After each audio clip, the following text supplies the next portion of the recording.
In this world, angels live among us. Many great invincible beings of immeasurable power, a bridge between us and the gods. These creatures are not as you might imagine them. While some are human-like in their appearance, most are alien. A sitting mountain, a giant boar, a hovering sphere. Each of the angels provides a powerful boon to the surrounding area and its inhabitants. They do not speak to us. They do not move. We built our world around them. They shaped our cultures. We rely on them. Until something dark came along. Now, one by one, the angels have been slain. The people of the lands around them slaughtered.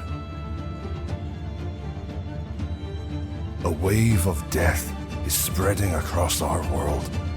Only a few places remain as a final bastion of life. Only a few against an endless horde of oblivion. And within these few, a single band of unlikely heroes, bound by forces beyond their understanding. In this world, there is only a single word that describes their soul-bound connection.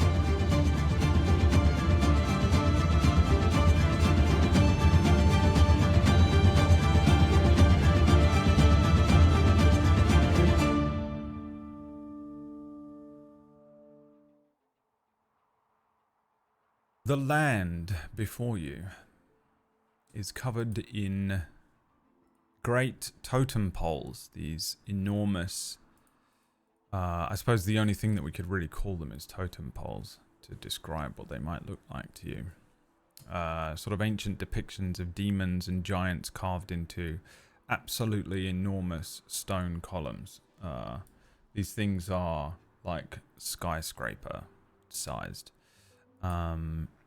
Most of them have fallen to ruin, but there are quite a few of them that still stand. And a few of them are covered in glowing runes, giantish runes that seem to depict sort of varying depictions of strength and things that might mean strength, which I think Cirrus would be able to translate pretty well.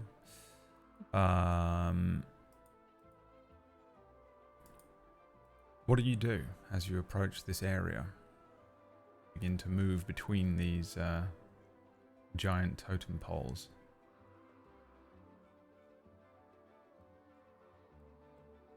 I'm reading each of the totem poles for what information is on them, and then I would like to also like investigate if there's anything else on them, anything that's around on the ground perhaps. Okay, give me an investigation check. In the meantime, I'd like to investigate what's if the area around it looks at all disturbed. Like someone's been here recently. Okay, that would be a survival check or a perception check.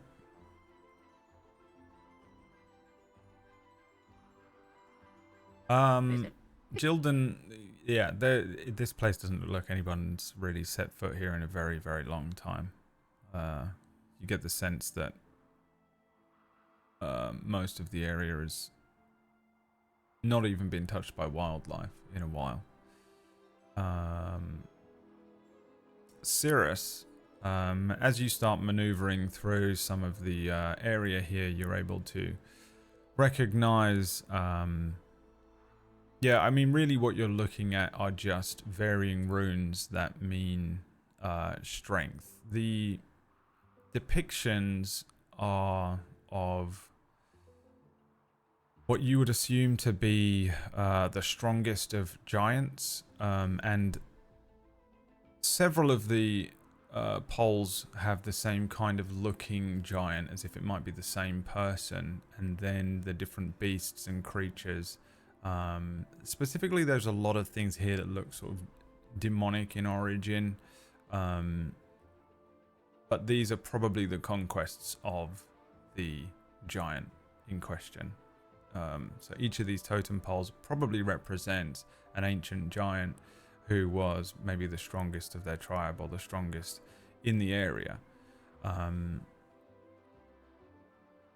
The area that has glowing runes is absolutely imbued with sort of arcane energy.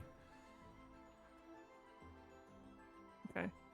And how big are the totem poles in size? Empire State Building. Oh, okay. They're Then enormous. never. Yeah. We could Okay. see them from days away. Yeah. Okay. They vary in size, but we're talking big, really big. Yeah. Yeah, it's not like a test of strength where you pick up the totem pole and move it around or anything. Try. So what does it say? Just strength on the pole, just strength, or can you make sense of it, Cirrus? Well, there's imagery of the strongest giants. It seems like yeah, it's just honoring the strongest giants that were here. Think of every synonym for the word strength, and that's pretty much what you're Yeah. looking at. Yeah, they all sort of ultimately mean strength, just in various ways. Well, Right. who's the strongest then? Who is the strongest? So what is it? Some sort of giant thesaurus then? Perhaps. Is there any one that stands out above the others? You mean between all of us, or the pillars? Between all of you guys. Of the pillars, yes, there's one sort of more central to the others that seems to be slightly larger than the others and is significantly more intact and has all of its runes intact. It seems to swell with the arcane energy that is powering the runes, I guess. There is a very obvious and significant one totem pole that seems to still be predominantly functioning for whatever it originally was supposed to do. Cyrus, could you translate that for us? Does it say anything? Yeah, does it Does it say say anything anything? different?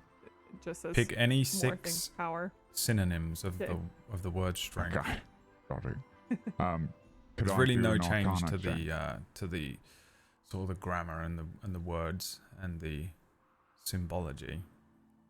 It's just that that this it's one is intact. intact. Okay. It's also really a large looking one.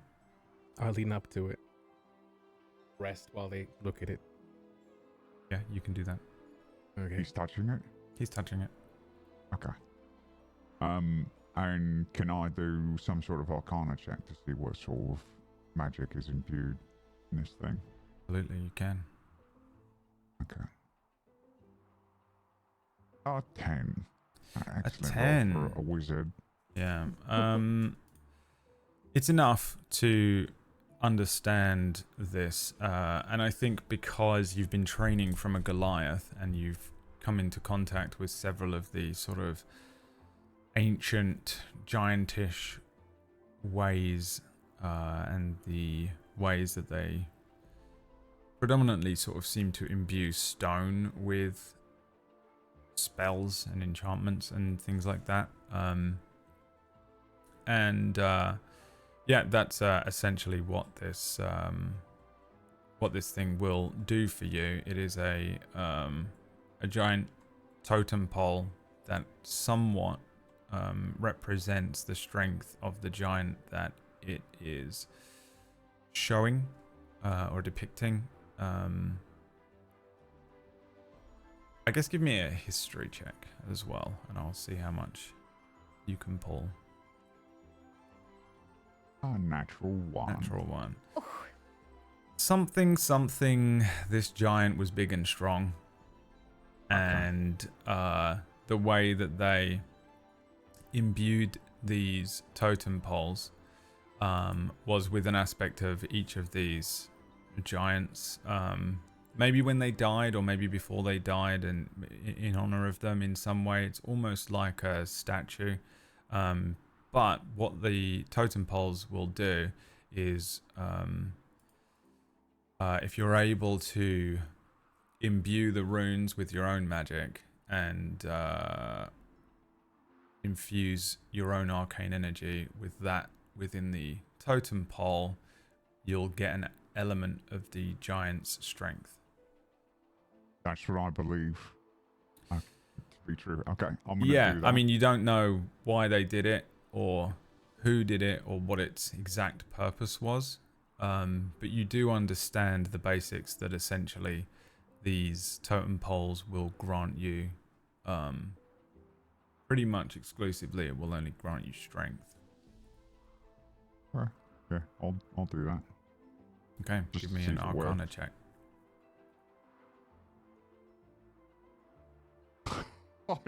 Another natural one, dude. I die. I'm dead. 2 natural ones in a row. Those are death saves, actually. That's pretty Goodbye, bad. everyone. Drac, why do you look so confused? I don't know, actually. Why is it why that this you is. fail this? Yeah. I think when I was doing the history check, I reached to take out my book and I slipped and fell on the ice and hit my head pretty badly. And then I tried to get up so no one noticed. And I was like, well, obviously I've got I'll put my arcane energy into this totem pole. And I went to do that, and I just slipped again and hit my head on the totem pole. So I've hit my head twice in a row, and I'd like to take 2 damage, please. You can take 2 damage if you want. You're also, Thank you. for sort of incorrectly interfacing with this totem pole and the magic within, there is a wave of energy that pushes out from it. It's quite forceful. It's like a very strong gust of wind. You see the snow lift up and away from this totem pole, and I think it like pushes you backwards and billows your cloak or your clothing for all of you. Each of you are sapped of energy, and you suffer 1 level of exhaustion. Excellent. Thank you so Okay. much. You can you can attempt to do this again. You're aware that Okay. you have failed to interface with the totem pole correctly as a wizard. I will sort of look at everyone and say, sorry about that. Let me try again. And I I walk away about Concentrate this 30 time. feet. What did you do? concentrate. I stop it. Concentrate, and I do it again. A 21. You have disadvantage on ability checks. I use my inspiration point to cancel that out. 21. Is that how that works? Yeah. Okay. 21. You see all of the different runes light up across the totem pole. Another sort of buffet of forceful energy washes out across you, but this time it kind of invigorates you. You get like a brief sense of, I guess, just strength. You know, when you wake up and you feel strong that day, or you lift something up and you're like, man, I'm stronger than I realize. It's almost that kind of a feeling that washes over you for a second. Everyone permanently gains +1 to any strength saving throws that they make from now on. Whoa. So do you all know how to do that on your sheets? I think you go Yes. somewhere. At the very The top cogwheel? right, next to where you've got core, bio, and spells, there's a cog. And in there, if you see the sort of middle block, you've got strength, dexterity, con, and in blah blah blah. Just put a +1 next to strength. Yeah. Strong. Cool.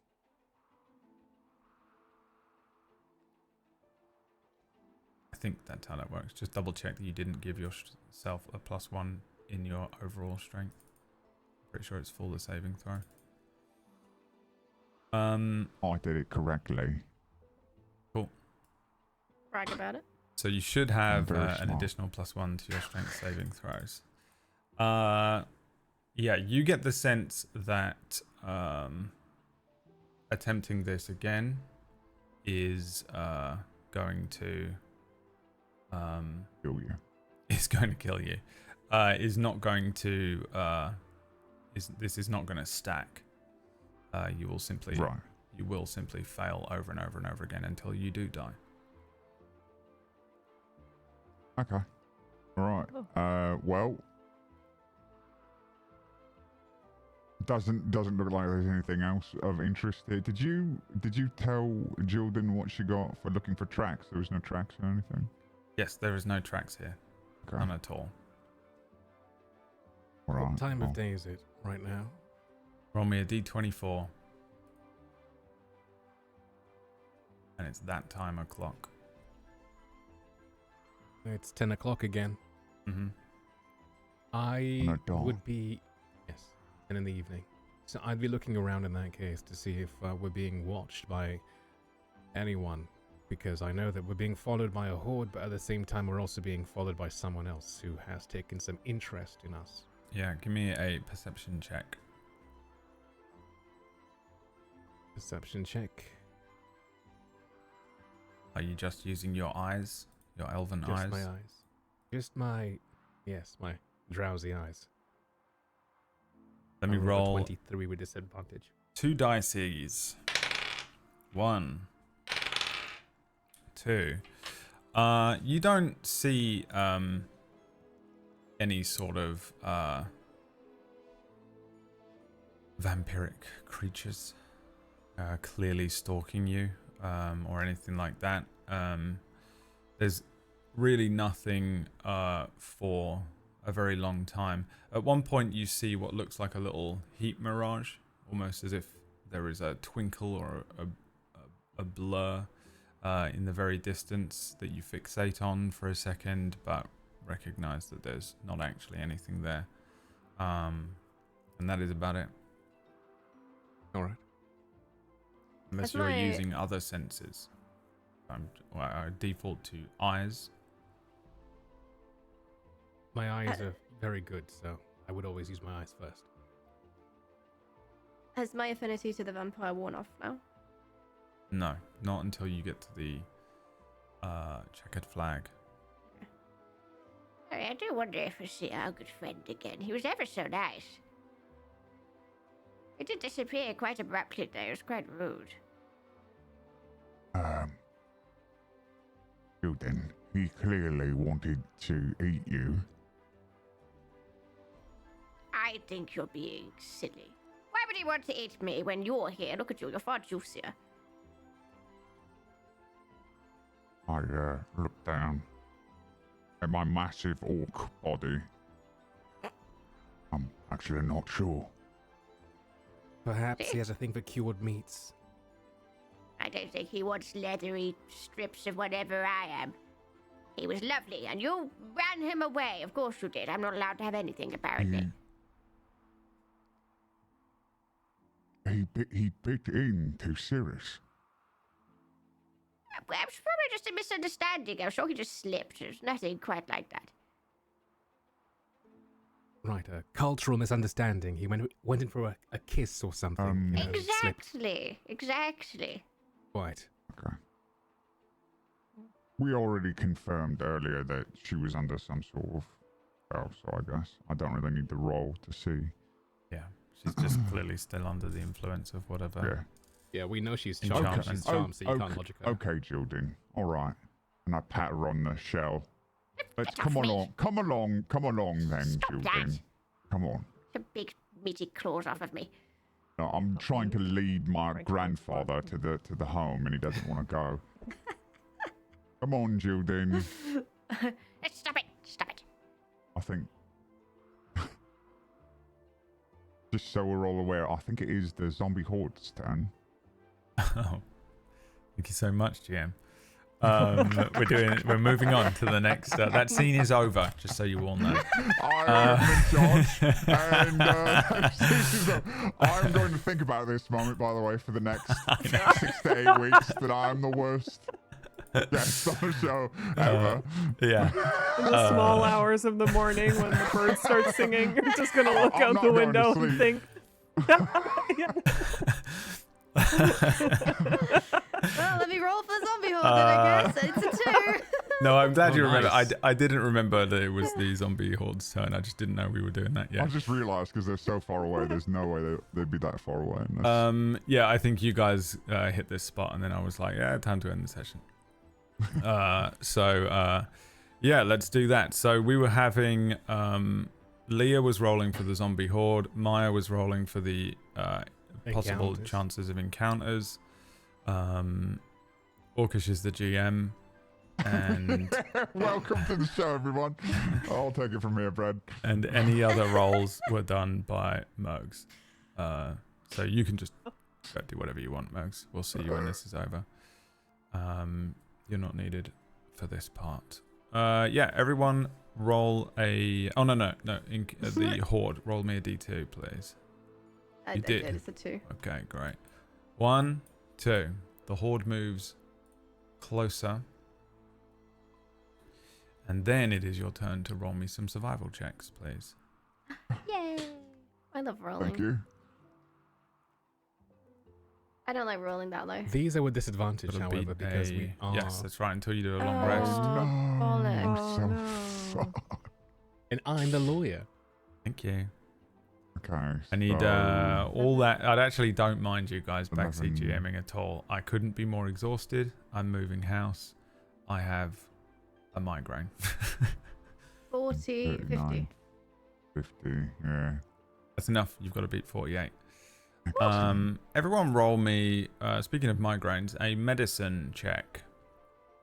See if you can beat 48 again. Oops, I Is this forgot with a to make that. Disadvantage. Yes. A The disadvantage. 5 again, yes. from me. Oh goodness. 15. Oh god. No, not 7. even close. I am your resident cleric, just spraying blood 29. everywhere. Okay. Let me fix it. Stabs you. All right, you can move in any direction It's you like want. the vampire. See? So, The misunderstanding. I guess. So a this reminder area that the DC on the different areas and hexes changes. If it's kind of just hilly, it is like kind of over here. It is slightly more difficult. If it's very mountainous, like here, it's Like the slightly one more we're in? difficult again. Yes. Okay. And then the kind of open areas here, it is easier to navigate through. So the DC goes Oh. up depending on the hex by 4. So here you have to beat a DC of 56 on your survival checks. But first we need a D6 from Myre. A 4. A 4. You're fine. No encounter. Oh God. I have to remind myself of all my rules that I wrote down. I did add 1, 2, 3. No, I added 2 more. I don't know how I did this, but somehow I added 3 more encounters to the potential roll. So there are more beasts out there for you to encounter. And when I say beasts, I don't mean mechanically beasts. I mean things, creatures to kill Fantastic. you. There are more things to kill you with that are out there this time.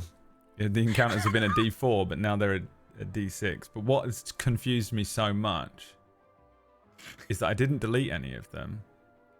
But I've added 3, but it's still only a D6. So I don't know what happened. No matter what we roll, we're Yeah. dead. Oh wait, no, I know what I did. I really hope that you get this encounter. Okay. Oh I'm god. sure we will. Yeah, one of them's really bad. Another ruby Mufasa weapon. in the sky. There's something far more dangerous out there than Say Mufasa. there was Then a ruby last. weapon. Not quite ruby weapon danger, because that was horrible, but... okay, survival checks, please. DC 56.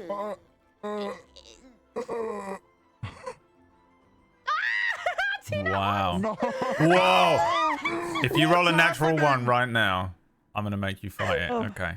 Wow. That's Wow. 3 nat That was 1s close, for that was a listeners, two. and a nat 2. 3 What? natural ones. Wow. Okay, Three well, ones and a two. you can't actually go into these two hexes. So roll me a 1, 2, 3, 4, D4. This being 1, 2, 3, actually 1, 2, 3, 4. I'm stressed.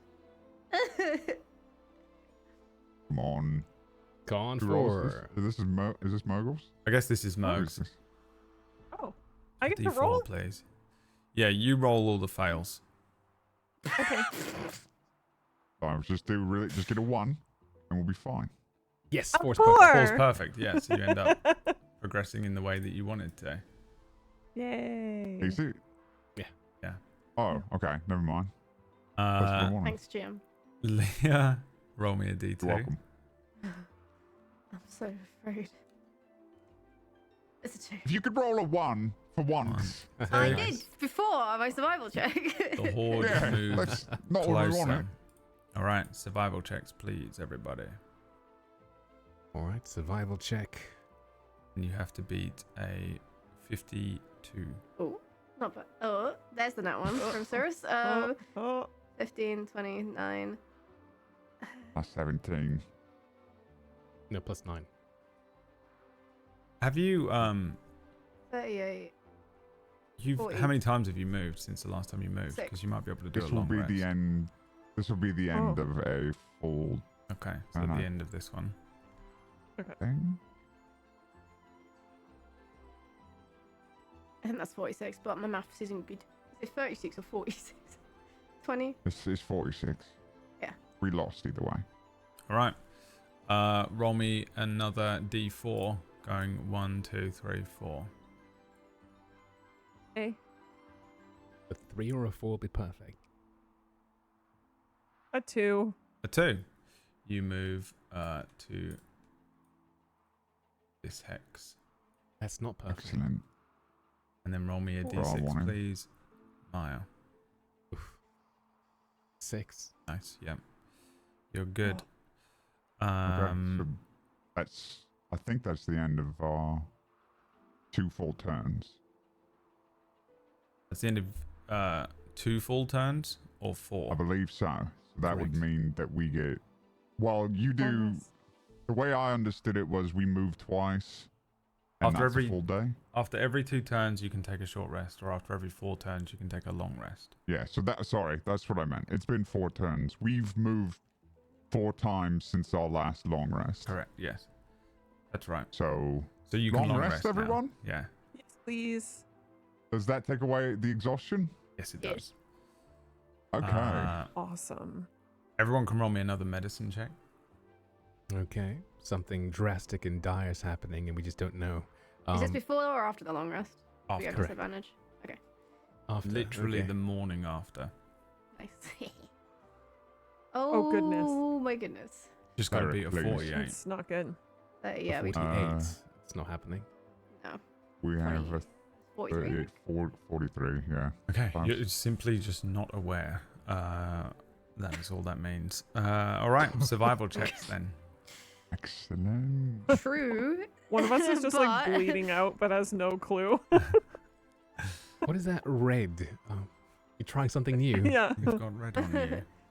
Is that? Yeah, you've got red on you. 30, 40, 50. Oh, Oh, wow. dang. Yeah, I 60. think we beat that. Dang. 52, you've got to beat. Yeah, 63. 63, you can pick where you want to go.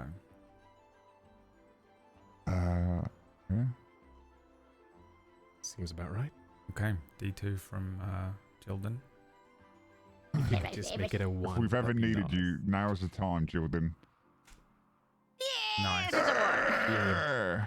The Boy. horde is still 1 hex away from you. Okay, roll me some survival checks. Come on, Frack. What are you doing? 25, 38, 13. 40, 51.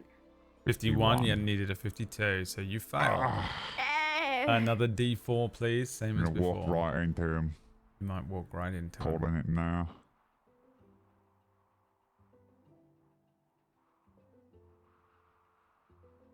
Mirggles. Sorry, what? You are in charge of this. Roll me a D4. Roll the I'm one- rolling one the D4. 1d4. Yep. Sorry. Sorry. By the way, Two. go It's a back 2. and watch her face during that entire thing. So you just go back and forth here. That's all that's happening. You're doing it again where you did before, where you just end up walking up and down the same area, caught behind this river or something like that as we see you. Pretty sure we can cross on this side. Yeah, that's what's happening, I think. There's this horrible river that's like not quite frozen enough and you're terrified to step on that you are unable to get across. Right, This we're back here. stinks. Where are we? I'm sick of going around like this. All I can see is white. Have I gone colorblind? You discover your camp Alright, from alright. yesterday. Oh. Oh, someone's been here. Wait a minute. Roll me a D6, Myre. 1d6, that's another 6. Nice. Okay. Excellent work. Also, the encounters, by the way, you're more likely to encounter something bad in the hilly and mountainous areas. Oh, cool. That's That's how so that nice. goes, right. Right. Okay, survival checks. Well, Go survival. A 52 again. 32. Oh, nice. 50. We got it, 3, we yeah, got it. easy. 63. Move 65. wherever you Here want. this time. So we don't get caught by the horde. Okay, into the mountains. Yeah. Roll well, me a D2 for the horde. It's a 2. son of a bitch. 1, 2. Looks like Bum, bum, bum, they found you. bum, bum, The screen bum. cracks and then tss, as you.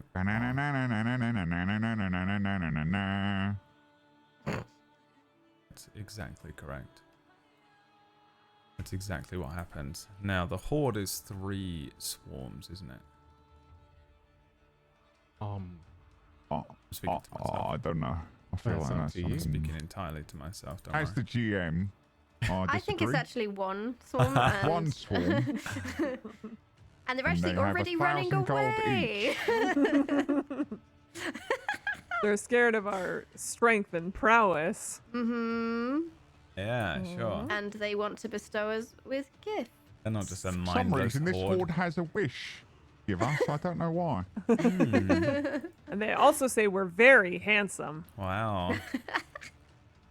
Are we still Uh, free to place our markers, or are we Yeah, locked in? put them wherever you want them to be. Right behind this guy. The horde goes on a 17. Remember to click on Oh, your great. tokens Oh, and my roll clock. your initiatives. Right, let's go, baby. Let's go. Damn it. Oh my Natural god. ones. What's It's been going rolled. on? Oh, this is horrendous. I have a +4 for initiative, and I've never rolled above a 10. And this is my... I don't know how many Oh, natural 1. Curse I've gotten a sheet. 4. Shieldon got a 7. Cirrus got an 11. And Sia got a 5. Oh, here they come. The zombie swarm rushes in first. Oh, you know what? We need to check if you're all surprised. Oh, no, we don't. We don't do surprise. This isn't that kind of encounter. Never mind. All right. How far away are you all? They can kind of go wherever. All right. Let's have them rush in. 1, 2, 3. That looks fun. As they swarm along. Myre, roll me a D2. A D2, alright? You're 1.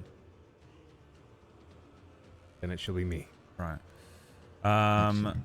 1 attack on Gildan with an 8. 1 attack on Cirrus with a 25. And 1 attack on Sia with a 22. I'm guessing the 25 and the 22 hit unless you do anything. Don't know what kinds of things you have available. No. Right. I do not have anything available. I take that. Okay. 17 cast bludgeoning Get damage It. to Cirrus.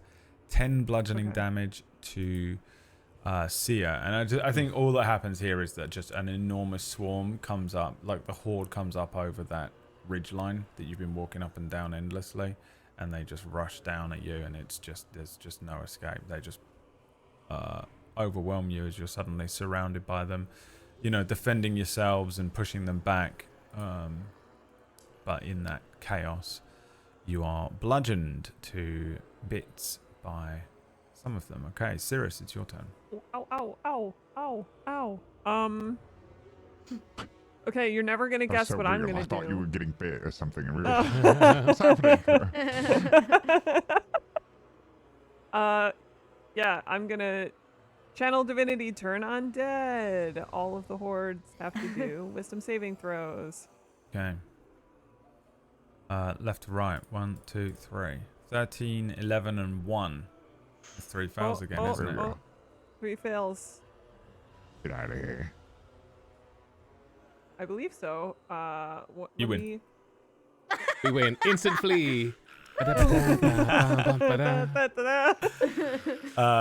the panic abates somewhat as you are able to cast this ability again, and you see that it creates an opening for you all, and once again you're able to rush away from this horde and scramble up this mountain, I think, and I'll put them over here for now as you flee the horde.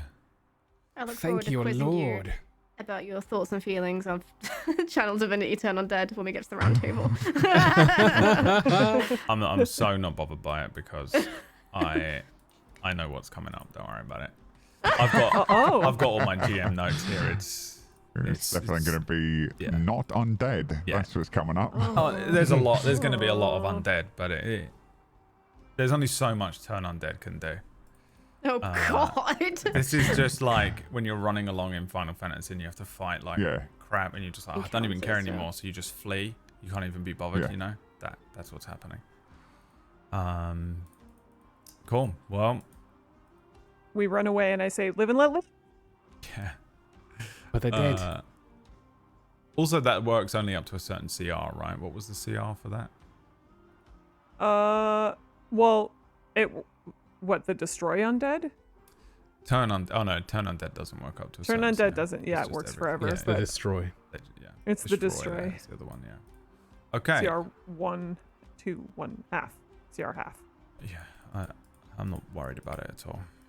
Not No, worried I am. about it at all. I'm actually glad you have it, to be honest. It makes me feel less guilty about everything.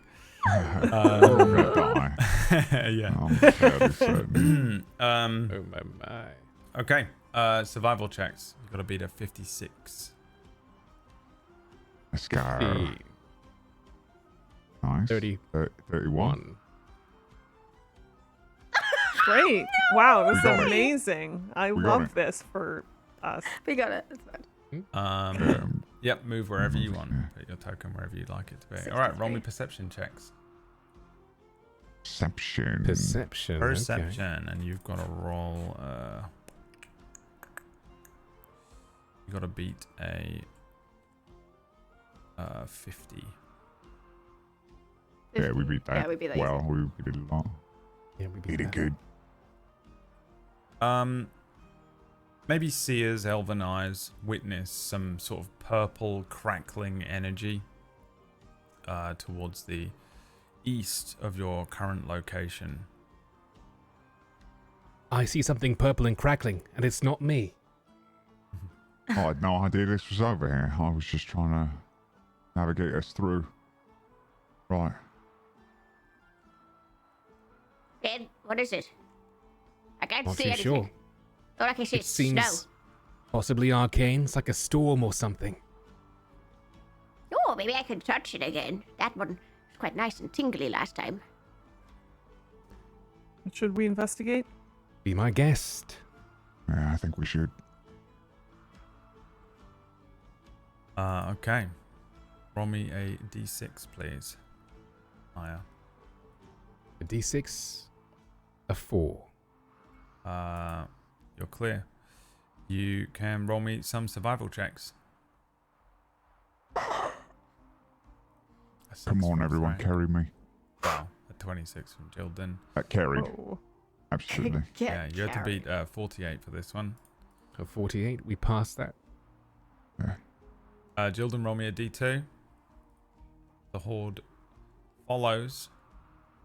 Come on, Jilden. It's not What are my the odds? fault. I smell so good to them.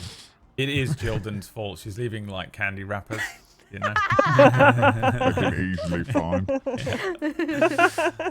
Actual She's hoping the vampires with them. Yeah, it's actually She's petulant. leaving Don't blood, catch like me. trying to lure the vampire. She's just leaving notes that tell them where you're going. Little. Sprayed with perfume. Do you want to go on a date with me? Yes. Yes. Okay. Survival checks, It's please. working. Survival check. A 22, a 25, a 13, 13. and a 15. That's a win no matter what, I think. 60, You got to beat 70. 109. That's a 80. win. Yeah. Sorry, who's the GM here? You're right. Okay. What would you like to? Would you like it to be a pass? I'll leave it up to you. Yeah, I think so. That's how appreciate that, PB thank you. GMs, by the way. Would you like it to be? It that will PB? cost you though. She just At goes. some she's point, just like, I will she's take like your this. firstborn child. Huh? You guys, can win. Oh, you guys are playing? Did you win? Cool. See ya. That's PB's GM. Weird is really the only way to describe it. Okay. This is a random encounter tile. Please give me. Oh no, you can move first. You haven't moved, right? Oh, yeah, we haven't moved Move in yet. any direction you want, There we go. and then roll me a d6. Finally, an odd number. 5. An odd number. It's not an odd number that you need to get an encounter. It's a low number, which you are not rolling. Damn you. A pity. You son of a. I don't care. Yeah, you guys can roll me survival checks as you navigate through this area. You're kind of off the beaten path here, I think. I think you guys are aware. 53. Whoa. With every success, part of the survival checks here is just knowing where you are and being aware of where you are. So you know that you're on the kind of north side of the kingdom, and that you're trying to get to the southeastern side. So you're aware of it. And I think there's probably points where you guys are like, we see you guys looking over the map that you were given and tracing a finger along, and then you have to tap it, right, like in movies. No one in real life has ever done that, but they always in movies trace their finger along on the map and then they tap it. And then they tap where we. It's such an annoying trophy. I can see it in my mind. It pulls me out of everything I'm Yeah, watching we go every time. right You don't- there. You don't do that with your maps? If you not- do it, you're not a real person. You've been brought up by Hollywood. I don't It's, think I've seen a well, map since 1998. Trick question. Yeah, no one uses maps. I do it with my phone, actually. Everyone taps On their your phone. Yep, that's it. Yeah, to select the destination. Yeah. No. It's just how phones work. They're all touchscreen now, Mugs. What? You Dumbo. Okay, roll me a d2. What we gonna do We, today, so Brain? we won that. Can we move? Oh, you didn't moved, move? yeah. Then yes. Yes. In fact, move to the location that you're heading towards. Yes, And wonderful. we'll go in here instead. There are several enormous cuboid stones stacked around this area in a sort of vague star shape. It is probably not immediately aware to you that they're in a star shape, because it would be a bird's eye view star shape, not that they're stacked in a star shape like a... Sorry, Mergs, I need you to say, whoa. Whoa. I might be able to. What I should have done, really. What I should have done was do this earlier on, but this might be really loud. Whoa. There we go. Worked out. If you could share that with the class, please. Absolutely I would- whack. Could you put that in our group? Because he's the one that's sent it to me. Yeah, so this isn't the thing from Gone. This is that there are just kind of like strangely, oddly stacked stones in the area. With a lot of this giantish stuff, it's very Stonehenge, you know, like it's not at all impressive exactly in terms of like architecture or stonemasonry. It's just sort of like big and like a monolith looking thing. And that's what's going on here. There are just enormous cubes that are stacked around this area, covered in snow. But at the center of where all of these stones in this kind of star shape converge, there is this field of crackling purple arcane energy. It's clearly coming from the stones, but they're not covered in runes or anything like that. It's a bit like a kind of mesh of purple electricity, sort of crackling and moving. The area is very much a sort of set of dunes of stone, of snow. So it's kind of a bizarre landscape. What do you do?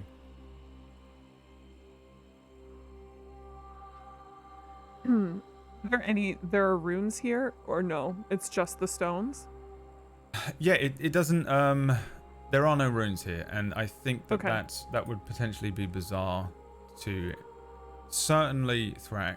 But I'll allow any of you to know by now that almost all of the giantish magic comes with runes, these big, large arcane runes that usually glow and sort of clearly are imbued by some sort of energy, but there's nothing.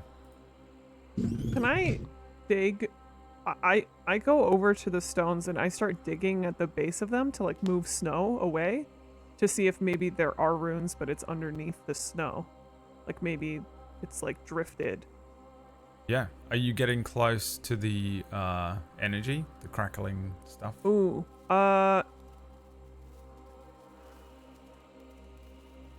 Yeah, I probably would have to do this. So yes. Yeah, I think the other three. Give me perception checks.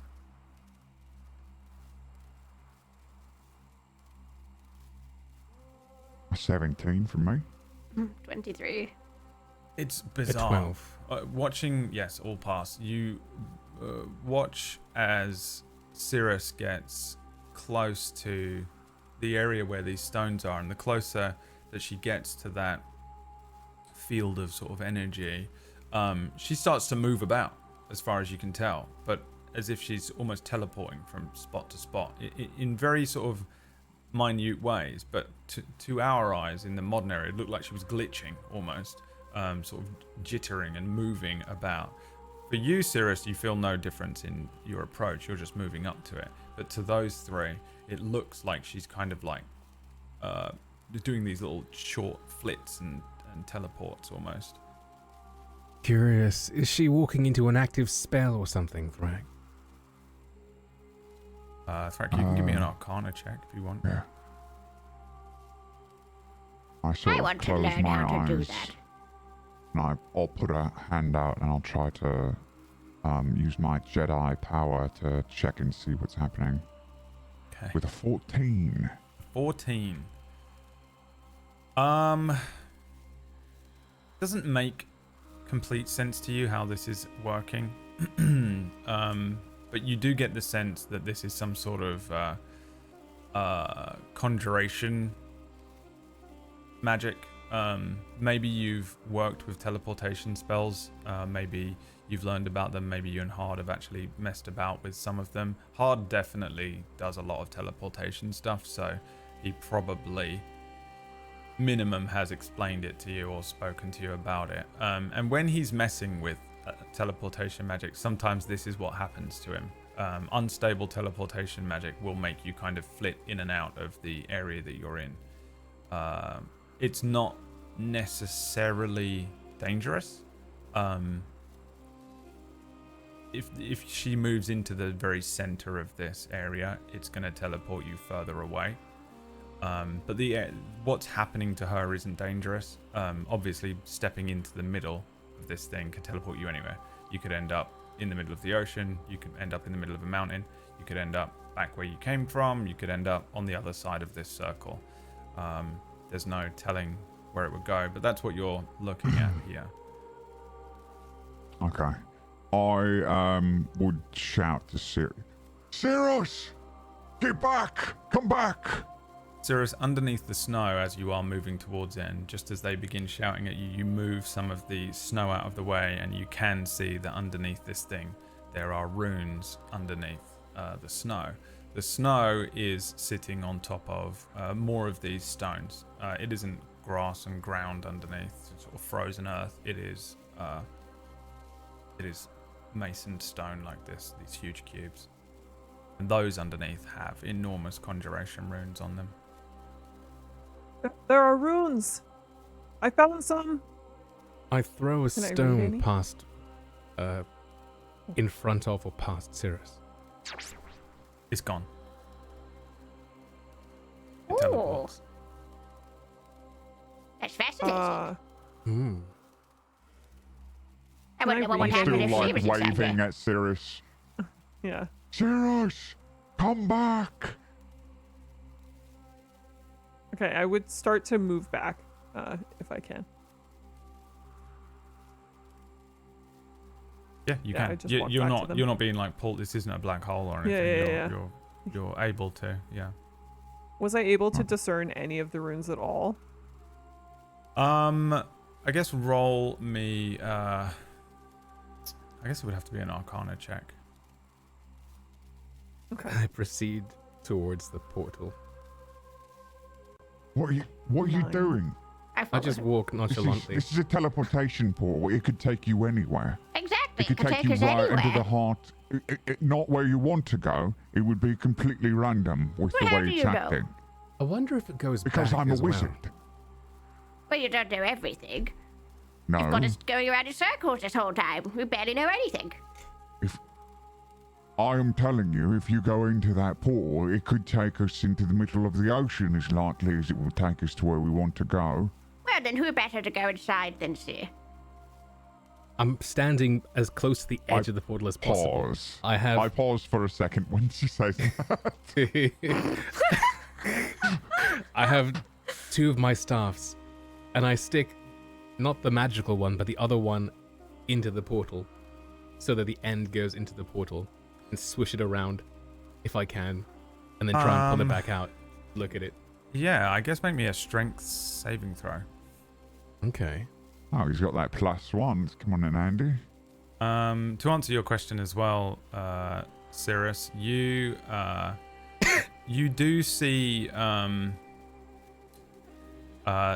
mean, it's not that you understand what the runes mean, but they look like the symbols for either migration or wandering. Okay. That is, it's quite hard, I think. I mean, a 9 is essentially a fail, so you're not fully sure. But that's the kind of wording that it seems like is written on these runes. But runes aren't always just like words, right? Some of them are just symbolic. Which staff was this? This was the non-angel staff, the one I had at the beginning of the campaign. Do you want to hold on to it when it vanishes, or do you want to let it go? Because as soon as you put it, as soon as it goes over a certain sort of threshold here, it is yanked. Like there is no stopping this thing. It gets pulled in, and completely teleports. You're able to hold on to it and go with it, or you can let it go quickly. It depends if I'm startled or not. Well, would you be? You can make a dex save if you'd rather. And I'm Oh. That's a natural Right, one. yeah. a natural one. It's Holding been on awful to it. knowing you. The +7. Bye. Do you have a second character Oh ready? my god. He's gone. What? He's gone. Oh, I think he almost, if under any other circumstances, it would be funny. He puts this thing over the lip of this thing, and then it gets pulled in, and he just goes with it. And it is like a half a second. He's just gone. You do see him move forward and kind of lean in, and you can tell that he kind of gets pulled, but he just vanishes. A blink of an eye. Look, he's gone. It worked. Can you believe it? Thrak, you can make me an Arcana check. Actually, No, make me an intelligence saving throw instead. Okay. Because this is a Natural 20. Whoa. if you all jump in 27. right now, you'll go with him. Oh, I relay that to them. If we all go now, we will go with him. Why would we want to do that? Right now. Right we now, have to go. we have no. We have to We go. have no choice. We have to. Thrak, Or we will get lose Jilden. him forever. I Go. pick up Jilden with my massive orc strength. And I hold her over my head by the shell, her little legs kicking in the air like a turtle on its back, and I run into the. Can I do that? Yeah. Yeah, I mean, you can, unless Jilden, you truly object. No, it's a half-hearted objection. Okay. If he's going, she'll be going with him. 1, 2. She's like, I've been Right. waiting all my life for him to pick me up. Yes, finally. Secretly, she loves it. Yeah. All right. Let's have Sia roll me a D100. We're going to 100. New York, baby. Oh, you rolled a 100. New Oh York my City. God. It's the only way to get to New York City. is to New roll York 100. Yeah. With 100, you can pick where you want to go on this map here. Sheesh. On the What? game map or anywhere? Oh. No, not in the whole world. On this map here. Damn. I'd like to go to Oh. the finish line, please. Oh, the finish line. Okay. But that is not all. Oh. As you're pulled into this thing, Sia, it's a bit like being thrown into the Bifrost from, like the MCU movies, and you kind of you get this sensation of being like propelled along a kind of tunnel.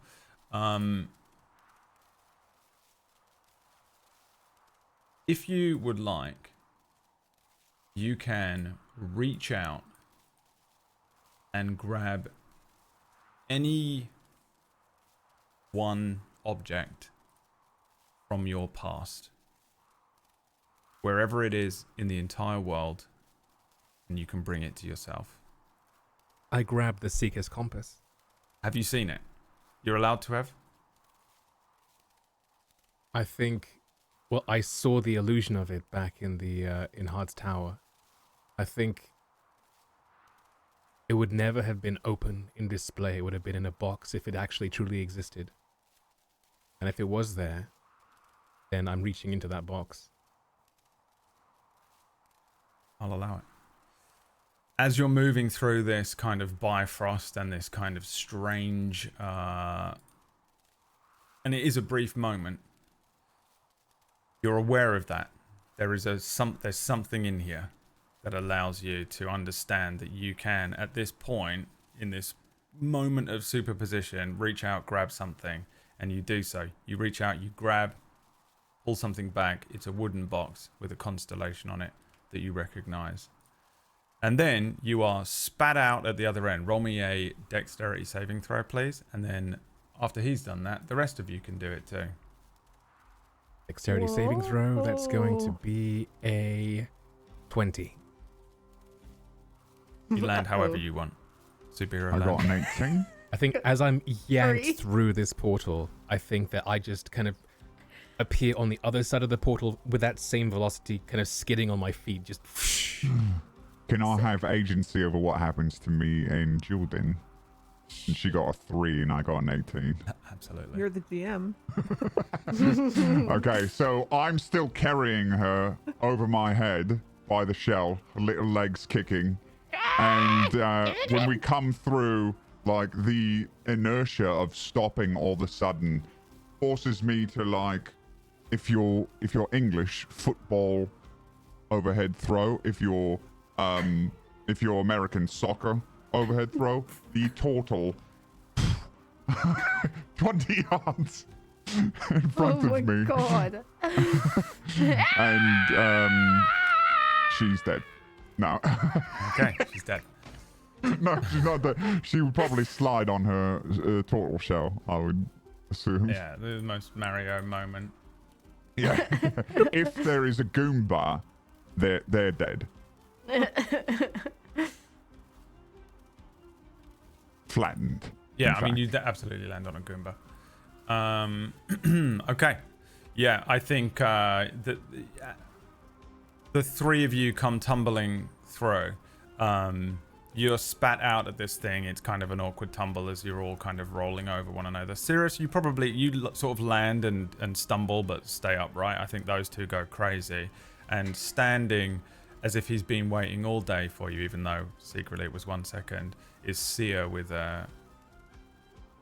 presumably turning over a wooden case in his hands.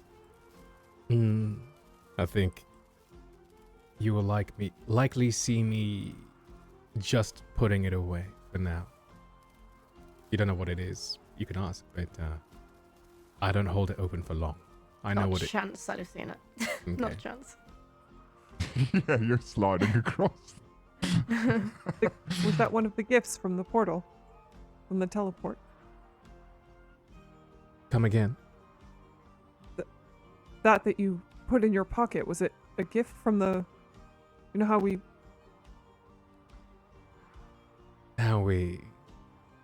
Never mind. What did I say, Thrak? What did I tell you? I told you. Can take us anywhere, can take us where we need to go. And look at that. Look where we are. See? I told you didn't know we everything. Got extremely lucky, Seer.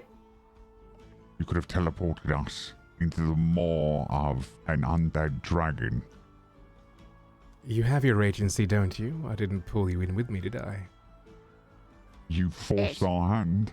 He didn't pull you in, did he, Thrak? Oh, what happened? We came after you because we need to do this together. Well, And you seem to think that your decisions don't affect us when they do. what do you mean? We are all Quura.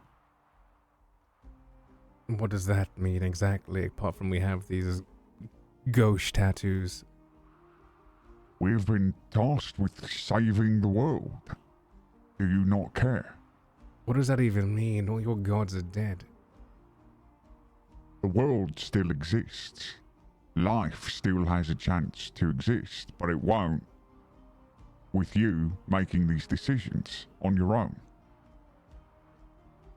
You mean like the decision to walk towards the portal and grab stuff, the decision to walk towards a giant arcane tower without asking permission and exhausting us for an entire day? You mean asking permission to lead the way this entire excursion? I did one thing, Thrak, and you didn't stop me. You watched me do it. I was in the middle of explaining how dangerous it was, and you walked past us and just did it anyways.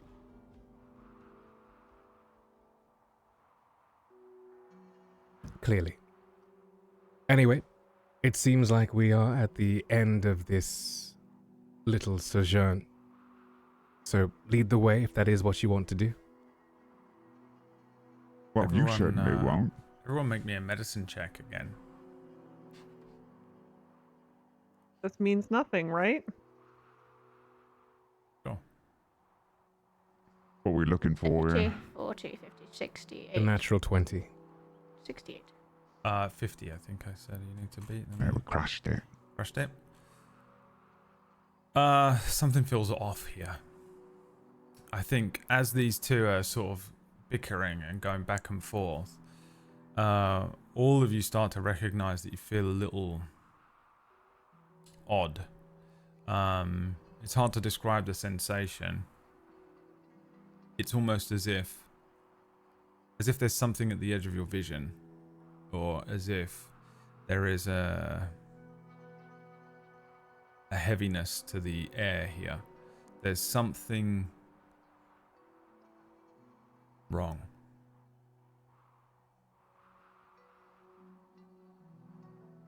Does anyone You else feel feel that? uneasy? You'd feel potentially slightly unwell. Maybe a little nauseous, almost as if you have vertigo without looking down, you know, or being up high, I guess. Come to think of it, it's not just the hot air blowing at me. I do feel kind of off. Yes. Yeah, something's wrong. It's all this time and this frost. It does you no good, I tell you. It does you no good at all. It's not good for the soul. It's not good for the body.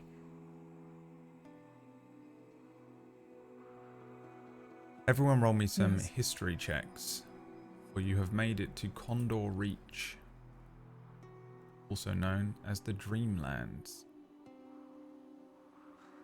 We got 17 from Children, 26 from Frack, 2 from Sia, and a 20 from Cirrus. Alright, these are individual checks, not a group check. So, Sia knows nothing about Condor Reach for some reason. It checks out. Not many people do. Because this place is just a nothing in the world. It's just a stretch of nothing. No one lives here, no one goes here. Some people call it the Dreamlands. Condor Reach is basically just an uninhabited stretch of land that has very little more than your average flora and fauna. Where you are right now is on the very edge of sort of where Condor Reach sort of meets Selvae. But for the first time, you see a place that is not entirely covered in snow, or at least for the first time since getting to Moon. There's still a large amount of snow here. The tundra sort of shows patches of frozen brown dirt. There are trees that were once evergreen and are now withered and dead, blackened by whatever blight has spread across the land. And as you start to maybe move across this landscape, the clouds above you shift and blur in an odd way, as if caught in a sort of desert mirage. The angel here is an enormous flying condor. That's all it is. Most parts of the world refer to it as the Great Condor or something similar to that. Supposedly it does very little other than bring good dreams at night to those who see it during the day. What would you like to do? Now your task, because it has been some time, as was set by Thor's, was to travel across. Now you guys have a map, right? Somewhere in here, in one of your handouts. To travel across the Giantlands and across get somewhere into Condor Reach and find a way through the mountains here, and on the other side of the mountains, sort of slightly more southeast of where you are, is a place called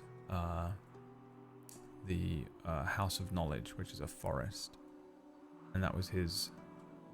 Well, this is his suggested route. His...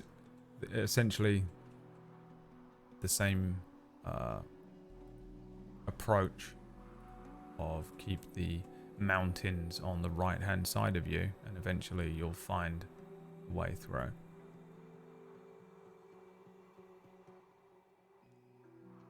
So what does the group do here? Well, after I finish yelling at Sia, I suppose I'd be like adjusting my pack and stuff. Well, I guess we keep going. Ish. This isn't like a town, sorry? Like a sort of dwelling? Or is it No, just not land at all. at the moment? This is just like a big tundra. I'll give you an image that I don't think I have prepared. It's just like a I barren can give you the wasteland, map, right? though. I can bring you back over to this map if you want, because this was the It's fine. route he suggested. You are sort of here, Okay. like right there, basically. So somewhere along here, somewhere nearby, there you will have access to get through into the mountains.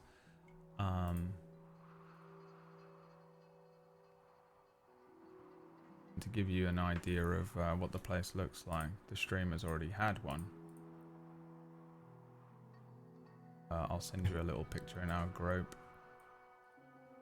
And somewhere here there's a dead big bird. Maybe. Maybe it's not dead. Maybe it's alive. Maybe we've been lied to. I wonder. You think we've been lied to? You believe all of this about everything being dead? Well, I mean, our little vampire friend did seem to be rather quite morose about his situation, and he was from quite some ways away. And he described in quite gruesome detail the death of his own god, so if anything, then I imagine, at the very least, some gods are dead. Yes, but you know how people are. They like to assume that they know everything about everything just based on their own experiences. Who knows? Well, you all mentioned something about good dreams. I imagine once nightfall comes, we'll be able to tell whether or not this big bird is still alive based on how you slept. Well, you have to see him for that, and seeing him is quite rare, from what I know at least. I see. I don't know. We've travelled quite far and still haven't really seen much in the way of life. But We've only seen death. It's some angel if its influence is only based on sight. Speaking of, how are you feeling there, Sirius? Are you still game? You're quite far away from your rock now.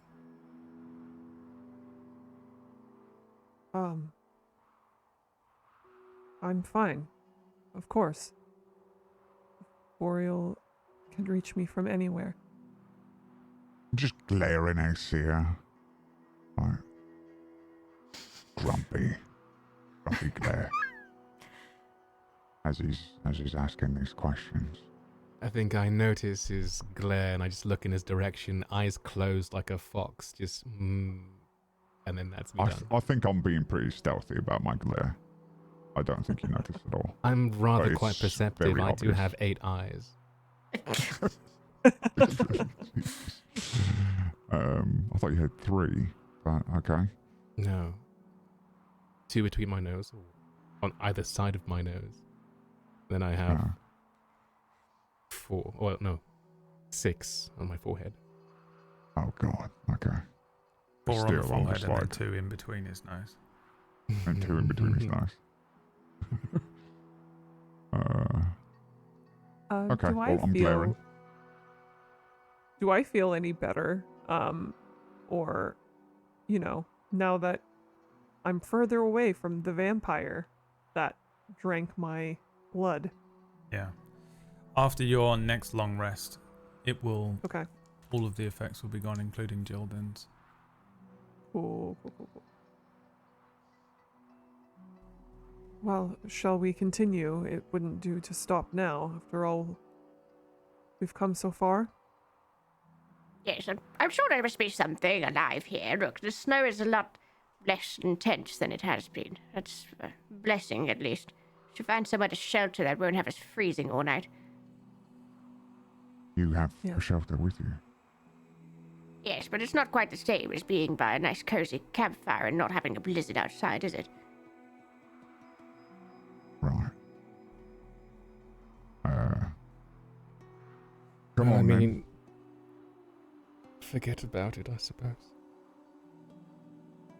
What, boy?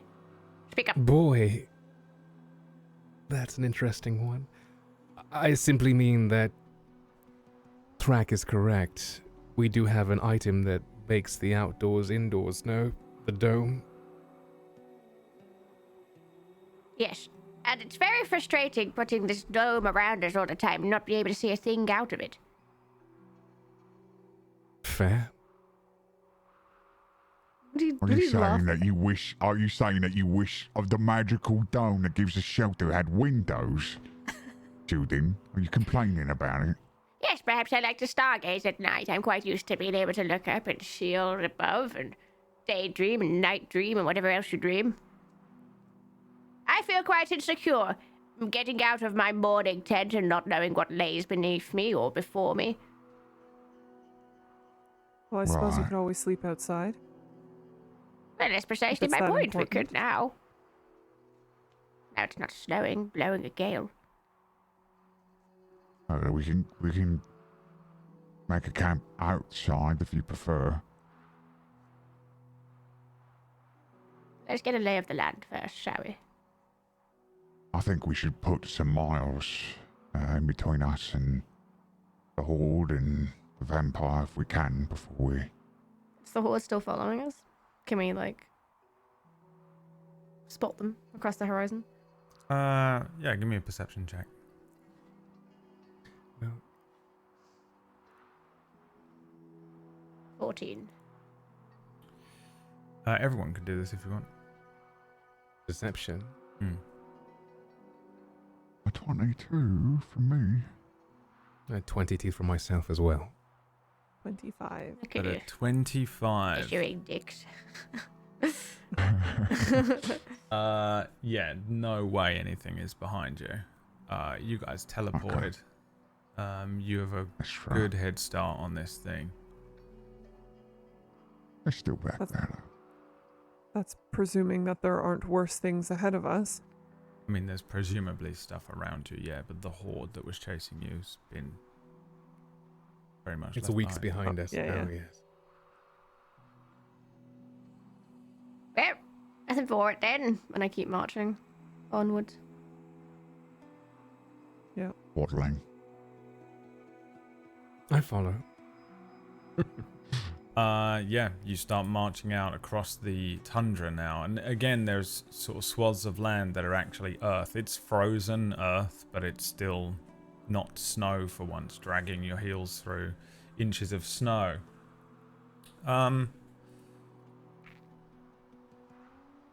When are you resting?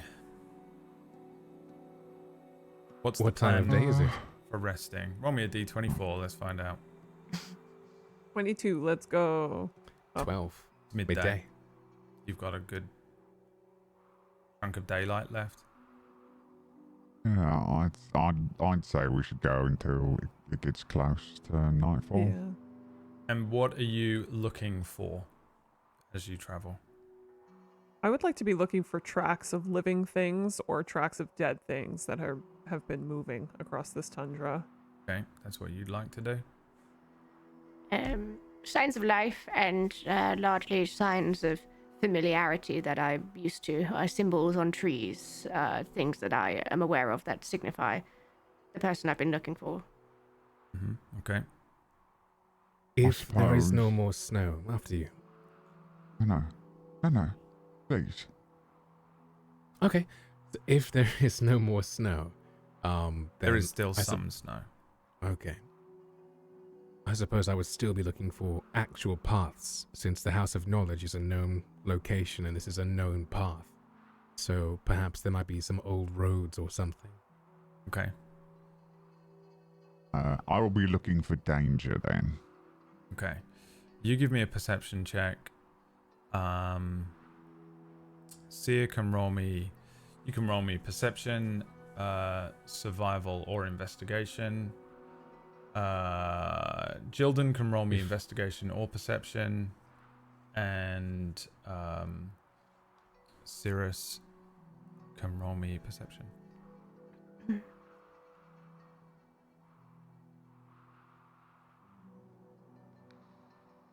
$24. I think of all of you, Cirrus and Jilden are sort of predominantly looking for signs of life here, whatever that might be. I think actually what you find is nothing but death. Even the plants are dead. The grass underfoot, while frozen and has presumably been sort of packed into frozen earth, was probably somewhat alive. The weeds and things that can still grow, all blighted. The trees blighted, and you really only find dead creatures every now and then. You'll find like a mouse or something, or a snow hare that's partially decayed. Presumably the cold really slows that down here, so it wouldn't be as decayed, but it has probably been dead for a very long time. You find no signs of life. None. There isn't birds in the sky. There isn't even bugs. There's just really nothing here. The entire land seems to be significantly blighted. Sia on the 10. I'm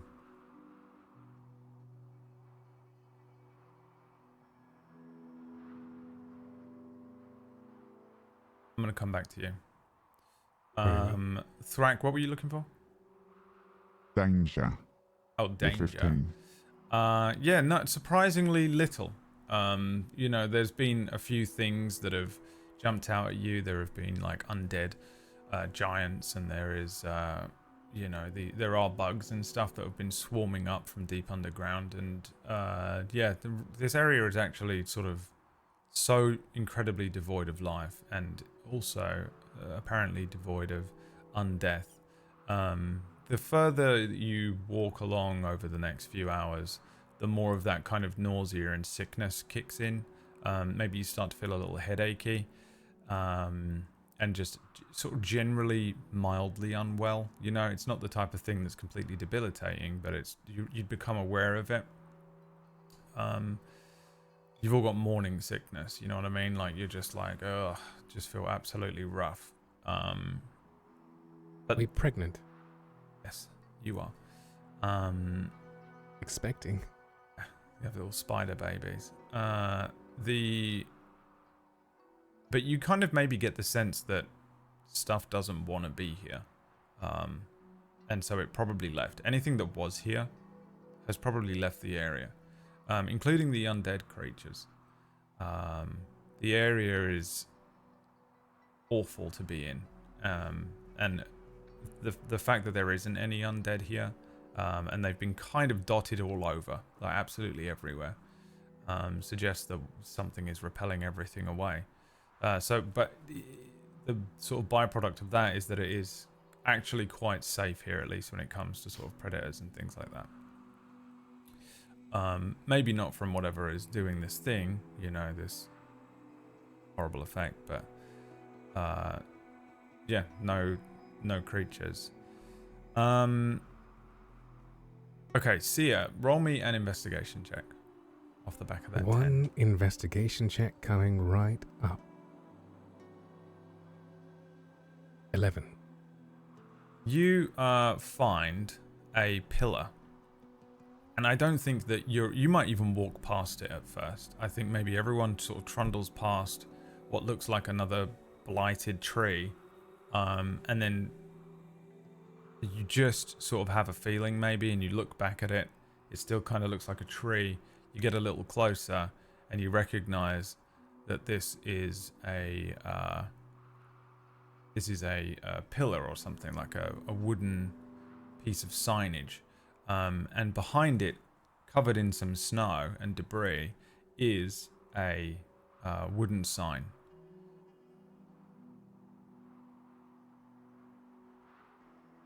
I point towards the sign wordlessly. I pay no attention whatsoever to you. I stay pointing until somebody sees me. I come over to look at the sign. Does anybody speak Dwarven? Ooh. Nope. No. All right.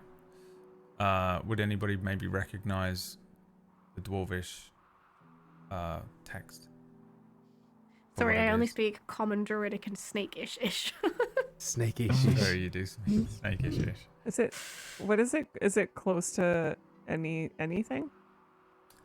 It's kind of its own script, I think. It's pretty, Okay. yeah.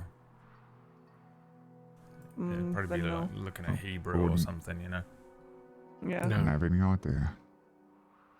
Okay, well then, yeah, there is a sign which has clearly got some writing on it in a language that nobody understands. Hold up. Oh, dang. Okay, oh, dang. It's only what someone hears. Because I have a spell called Tongues, so I could... but I also don't have a Lick it. small clay model of a ziggurat, so no. There's no Yeah, no, chance on you that. need comprehend sandwiches. There's a spell called comprehend languages that you can cast. Yeah, That's the one I that think you I have Looking access at- to it. Wow. Looking at the writing, is it just all runes? I mean, it's a tough one to ask. I mean, do we recognize anything as being perhaps like an arrow or numbers or something? Let me look. Let me look at what dwarvish script looks like. Yeah, it's pretty it definitely looks like letters. This is kind of these are what the dwarven runes look like for those of you that are at home. You'll have to do your own Google. But this is what the text looks like. So it does look like lettering. It's not too dissimilar from common, but doesn't mean anything. It does look like there is maybe 2 words written, and then, you know, a space, and then 2 more words, much shorter words, 2 or 3 symbols. So it's possible that it has a location and then a number, but I don't think, you know, Understood. you'd know for sure. At the very least, we know that perhaps there might be civilization somewhere with a sign like this of wood.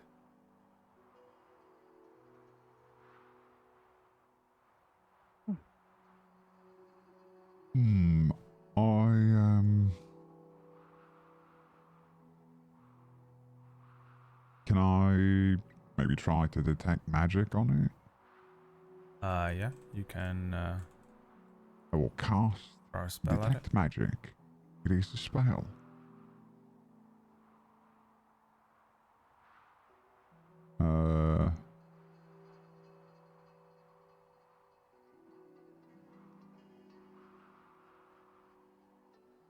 You sense the presence of magic within 30 feet of you.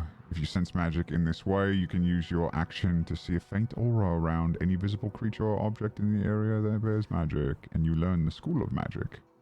This is horrific for you. Really? Because everything is awash with magic here. You suddenly realize that this you're not even able to, your spell doesn't work almost. This is almost as if, imagine you know, anything that is being affected by magic in the area maybe lights up in a certain way and just kind of like is coated in a color. Everything is coated in a color. And it's not, and it is impeding your spell. Normally you can go, oh, that's an abjuration, and that's a divination spell, and that's an enchantment, and this item is this item is this thing is this thing is this. What I will give you is that you're seeing sort of waves of this arcane pressure emanating over here and just washing everything. Kind of just coming from a point somewhere slightly north of you. There is a horrific source of magic that is completely awash in this area. Okay, I sort of lean on my staff and I say, there is some truly intense source of magic coming from the north of us.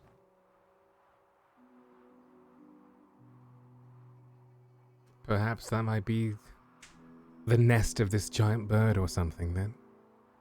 Yes, maybe it is alive. Maybe we're not alone out here. Or its corpse could be bleeding out energy, who knows? I can't tell. Really, it's a lot. Well, should we follow it? Follow the trail? Yes, how does Nope. it feel? Does it feel bad? Does it feel good? Does it feel powerful? Very powerful. Ooh, excellent. It could be more dangerous than good. It could be. But I'm not Even sure too we much have good anything else powers. to follow. Well, I mean, the map, right? Is it in a different direction than the direction that the map is guiding us to? Yeah, the map is sort of guiding you Like south? a little south- further east of Yeah, where you okay. are, along the mountains. This source of magic is somewhere to the north. Yeah. Oh, I do, correct me if I'm wrong, but I remember saying that it's... Does he know did he know exactly where the House of Knowledge is? Did he give us a perfectly accurate map? No, absolutely not. He gave you second-hand information. He hasn't done this travel. He is using information that he has gathered over the years, presumably from scouts that know of a tunnel system that leads through to the House of Knowledge from that location. Okay. It is not an accurate thing. He literally just sketched, like somewhere along here. You know, it's very Right. rough. So, yeah. So I would say I'm not sure he knows exactly where the House of Knowledge is. It could very well be to the north of us. I see. I think it's worth at least getting a look if we can. Can you follow the waves? Okay. All right. Well, since no one else has anything to say, then I'll start walking that way. Did I said, can you follow the waves? Oh, can you? I thought you said you should. Yeah. Oh, sorry. No, can yeah, you? I think so. Well, what do we all think? Absolutely, we should go follow it. There's no harm, I suppose. Oh, there could be plenty of harm. Isn't that where the fun is? I ignore her back. They're gonna end up together.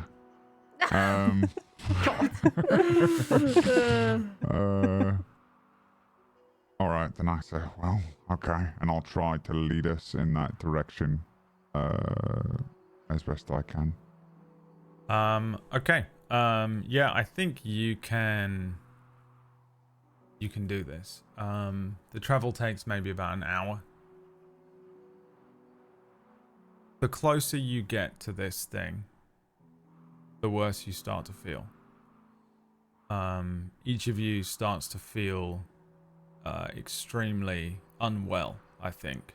The closer you move over this hour to the source of this magic, the more it intensifies the effects that you were already feeling. Headachy, nauseous, a sort of sense of vertigo. I think there are points where you're sort of struggling to really focus on what's happening around you. You know, you're sort of almost losing consciousness or losing time as you sort of move and trudge forward. It becomes so intense that I need you all to make me a Constitution saving throw.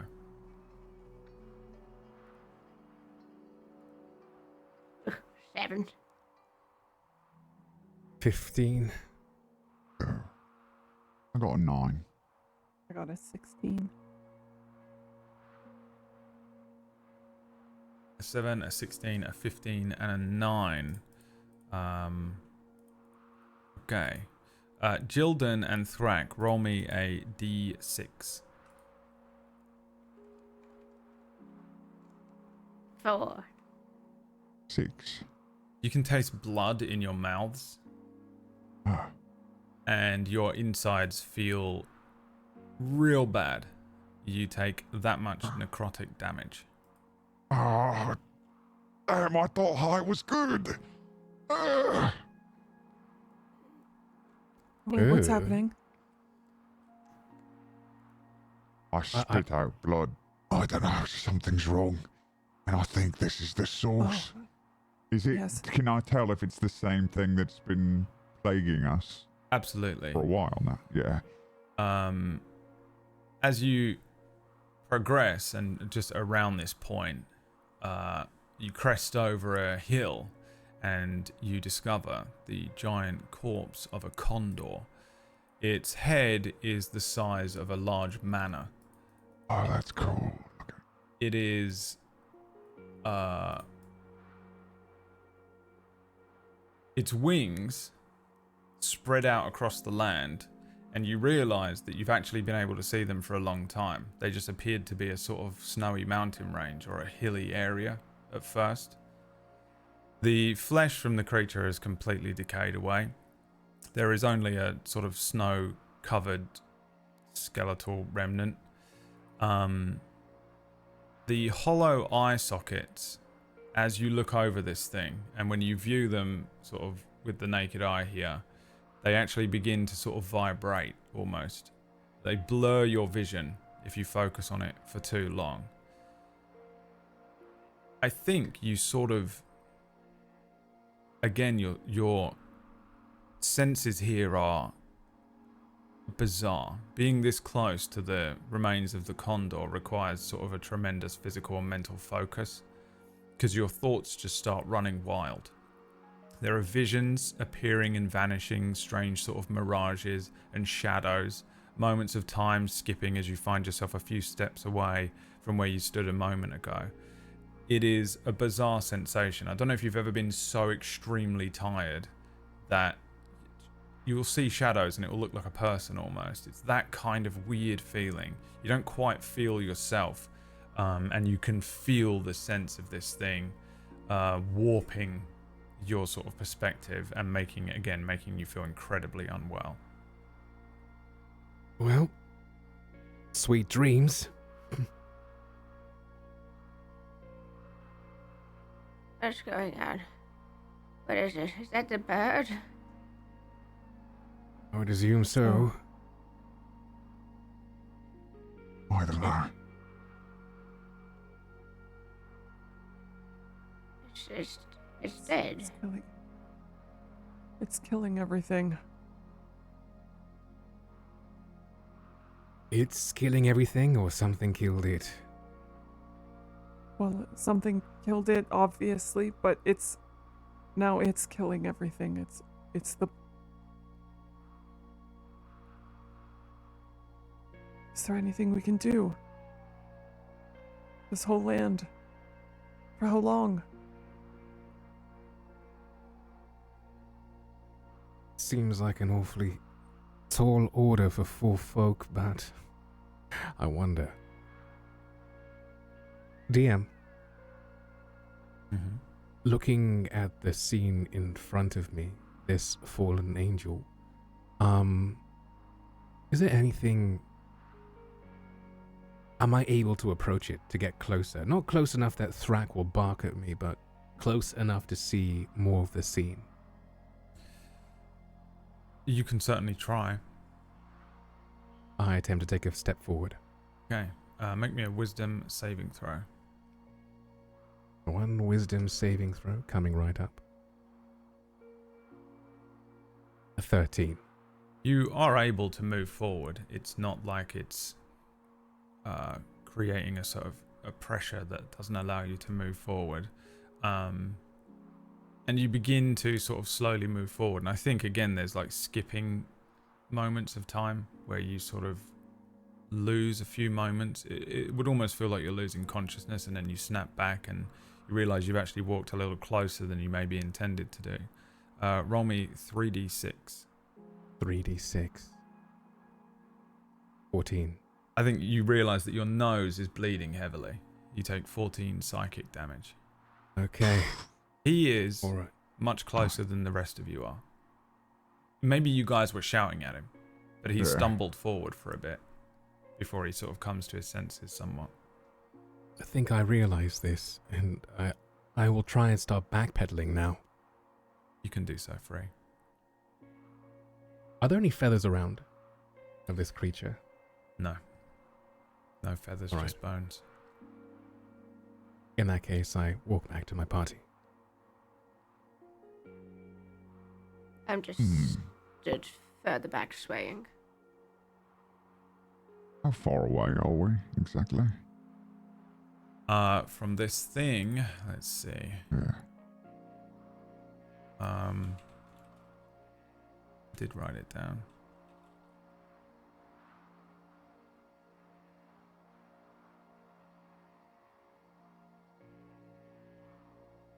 Apparently I didn't. I must have written it in a different thing. I think you're about 60 feet. I think that was what I wrote down. Yeah, why? Okay. Phew.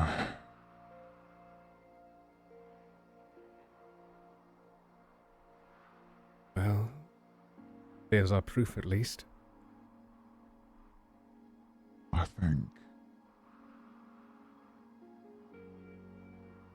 I'd rather like to get a piece of that bone. Its alchemical properties are probably outstanding. Will most likely kill you upon touch. I wipe my nose. You're both correct. If you were able to collect a piece of this, it could potentially be crafted into the most unbelievably powerful artifact. But also, getting within a few meters of this thing is going to be hard to do. I will look at the party and I will say, we have an intensely hard road ahead of us, and I don't think we can ignore an opportunity like this. I believe I'm capable of getting a piece of that bone, collecting it safely with skills I possess, and perhaps crafting it into something very useful. And I would like to proceed. What do you all think? And I look at Sia. Looking at Thrak, you see I've got this shit-eating grin on me right now. Eyes closed, all 8 of them. It's half sneer, half leer, but it's all Sia. And I say, do as you will. Truth be told, I was considering trying myself, but I know I can't.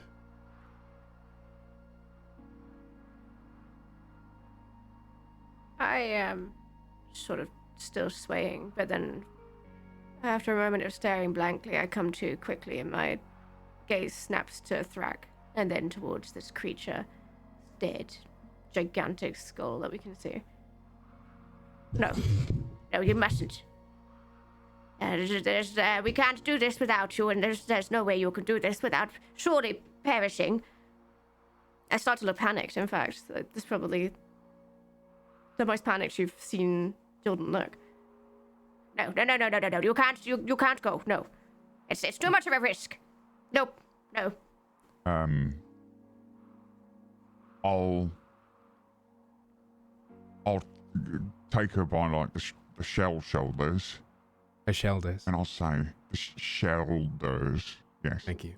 And I'll sort of like lightly shake her and say, Jordan, we can do this together. I'll need your help. Now I need you to focus, okay?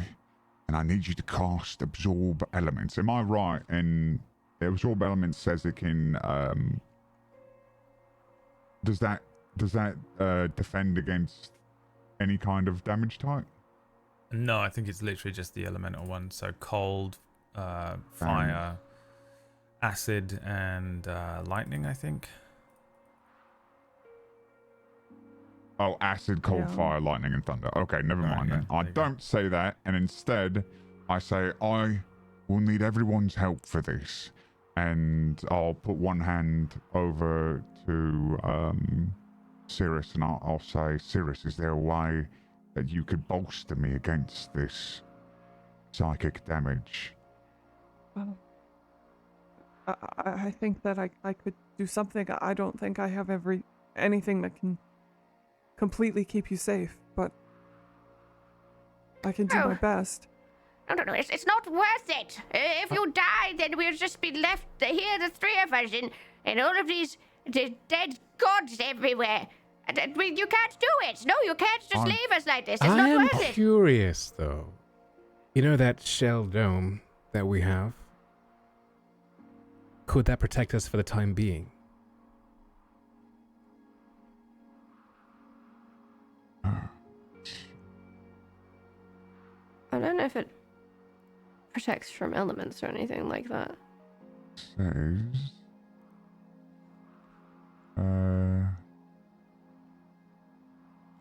How protective is it exactly? takes 10 minutes, and then it arranges itself into a magical protective dome.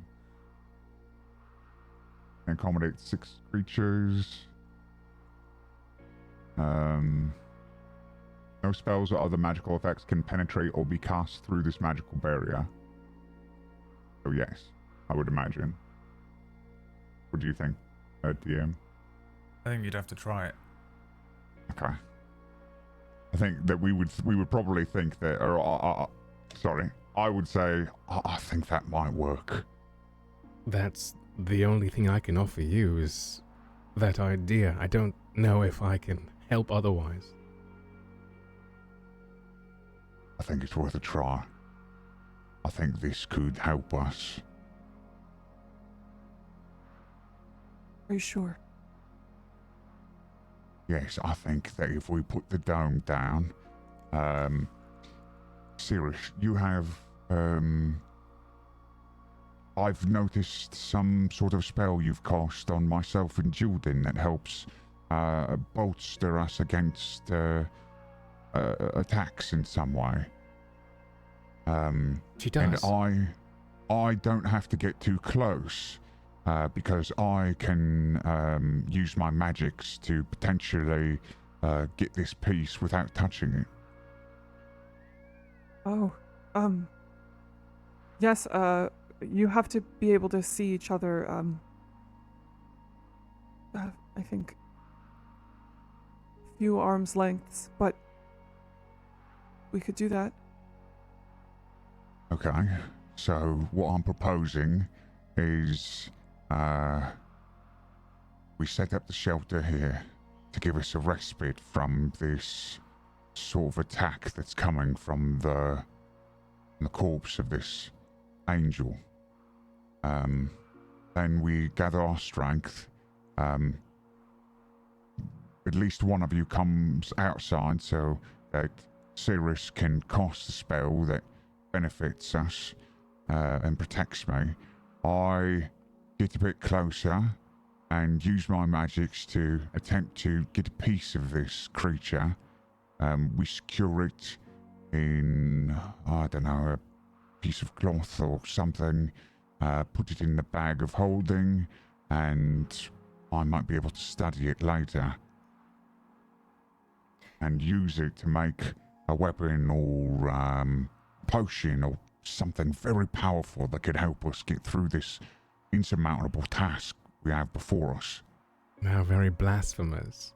I spit say. some blood out. And what about all the time you've been carrying this thing with you? It's making us sick.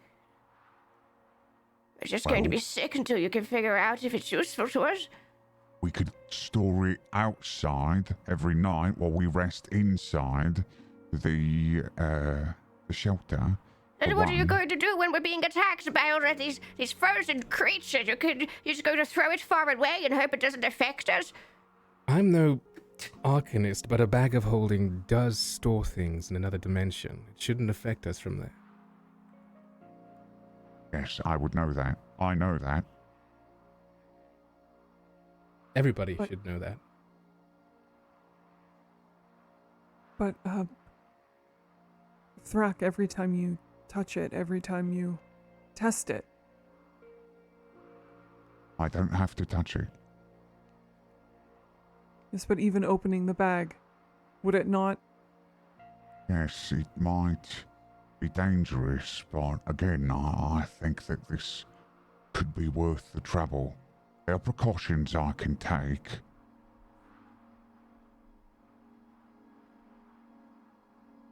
I was warned I try- about traveling with mages.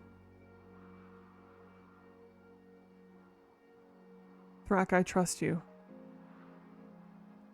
So if you think you can do this, I think I have and to really try. now,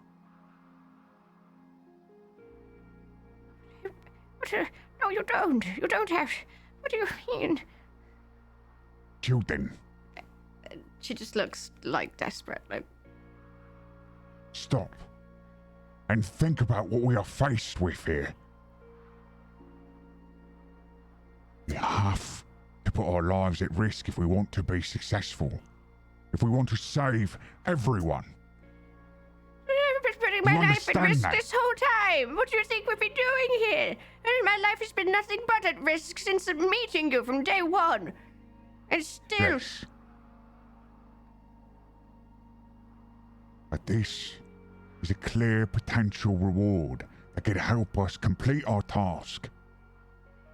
We can't ignore it. How about some What if- good old-fashioned democracy? All in favor?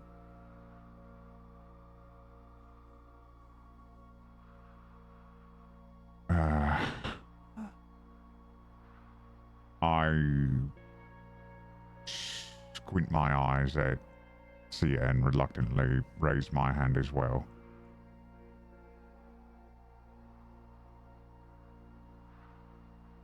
And then I look at the other two. We have to do this. can I have known you for so long. Yeah. I Yeah. have not ever known you to be reckless. Is that correct? You're pretty conservative when it comes I- to. Yeah, I don't, no, I don't think so. I mean, how long were you in the town for? We've known each other for 10 years. Okay. I was like Yeah. 14 when we met. Okay. So Oh, okay. maybe I was a bit reckless as a child, as Yeah, a 14-year-old orc. But certainly not in the That's past middle like, age for 7-8 orcs. years. Yeah, you're right. That's a young adult for an orc.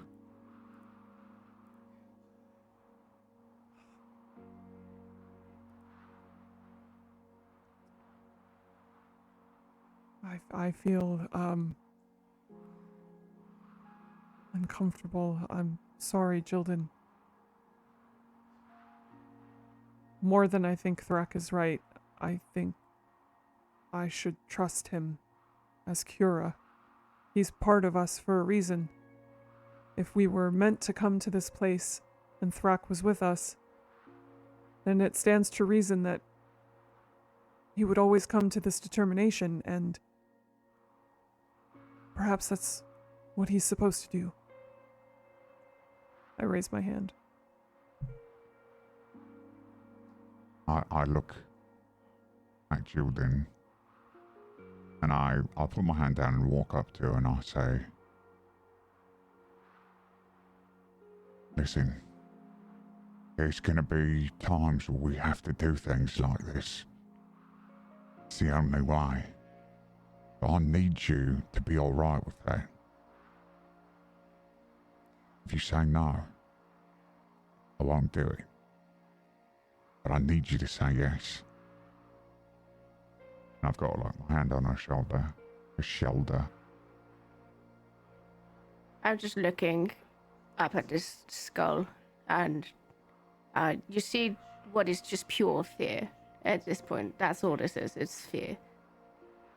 She's more afraid than you've ever seen her before. Really? Okay. if you die, you're just going to leave me all alone. I'm going to be all alone again. I don't want to Look, be if alone. if it's too hard, I'll come back.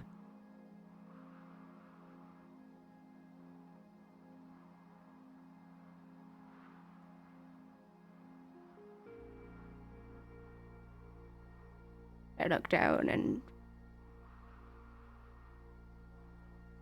I seem to be thinking quite hard, eyes darting across the floor as I try and steel myself and breathe in and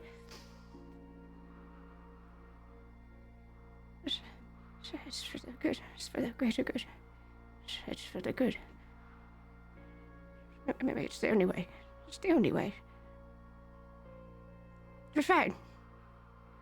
Fine, if your heart is set on doing this, then fine. I suppose if you shall die, then I shall also die. Maybe it's better than being alone anyway. I'm sorry, but what is Cirrus and I? Chopped liver. You can't do this without all of us. If one of us dies... Then we will carry on. We don't have a choice. Everything still living out there is depending on us.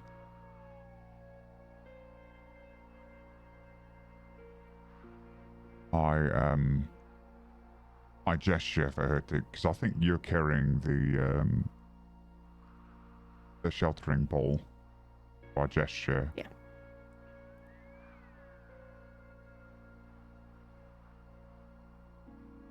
I begin the ritual of setting of the bowl.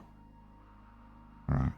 While she's doing that, I'm going to set up my alchemy table, my little portable alchemy table, and I'm going to make a little... It's a spell, but I'm making a little healing elixir to take with me on this short, dangerous trip. Okay. You stay within eyesight. I'll do everything I can. I can heal you. I won't be too far. Okay. Remind me, sorry, how far away is this skull? Like in meters? 60. Or feet? 60 okay. feet, I think. Yeah, sorry, feet. Do we have a 60-foot long rope, perhaps? Ooh. That's actually a good idea. Hold on, I've got written down what I have here. I think I have a 50-foot rope. Should be enough, Yeah, that's a good idea. I'll tie it very securely, the rope around like my chest and waist, and say, you know, if you have to, you might be able to pull me back. Around your chest and your waist. We'd have like 10 feet left. That's it. I'm going to say there's probably a good 30, 40 feet left. What do you I'm think? just playing. I think it should be good enough. You're not going to actually touch it, are you? Using that No. hand of yours. No, I'll be 30 feet away from it. Right. It should be fine then. Only halfway.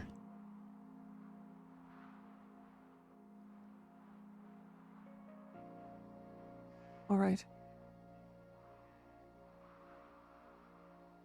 Anything happened to us while the shelters? The shelter, here's how it's going to work. Roll a d20. A 1 means it provides absolutely no cover from this. Ooh. A 20 means it provides full cover from the effect. It's Who a wants gradient. to roll this? I will roll this since I'm setting it up. Okay. All And right. since my feelings will be associated with this, we can... 13. Okay. 13. So it doesn't fully 13. shield you, but it is, on a gradient of 1 to 20, at 13, there is some shielding from this thing. It's significant enough that I think it makes you feel much better while you're in the shelter. I'm assuming you do the thing where you place the bowl upside down, say the word, and it creates the dome. Yes. 60 feet away from this skeletal condor. I'll say, clearly this is protecting us in some way.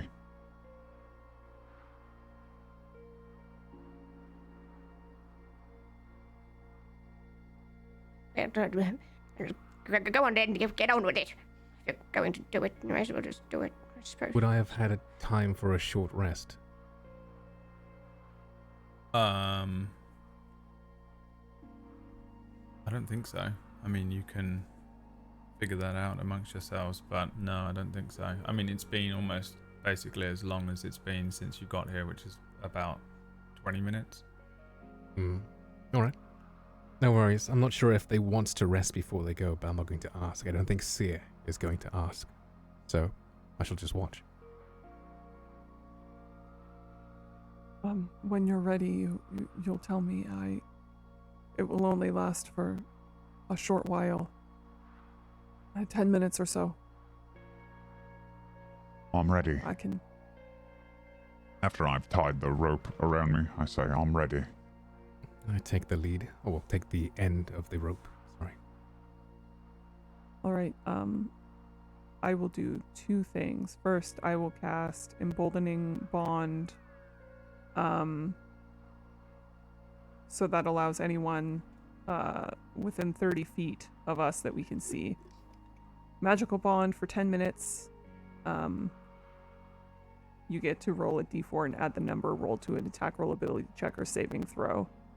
And then I am going to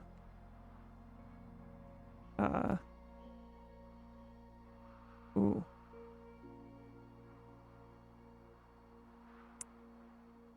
Goodness me. Think I will also cast Guidance.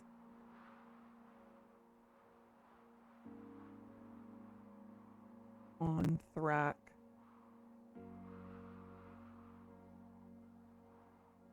So I think that with this you would get to roll like basically total d8 for bonus.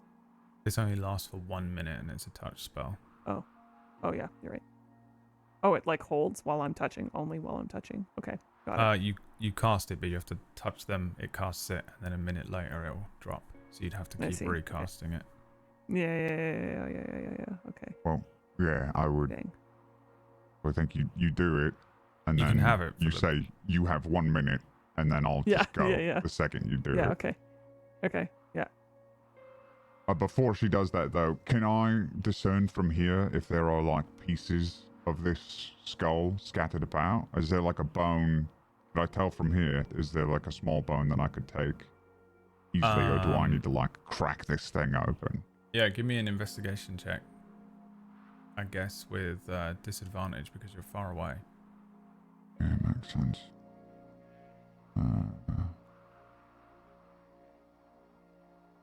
That was 17. 17. It actually doesn't look like there is. It's Okay. quite hard to tell because there's bits of snow and debris around. But they look like rocks or broken bits of Fine. trees and things. Mhm. If you want, you can give me a nature check Okay. on top of that. With a disadvantage. No. 20. Yeah, I think you get the sense that this thing's bones are strong.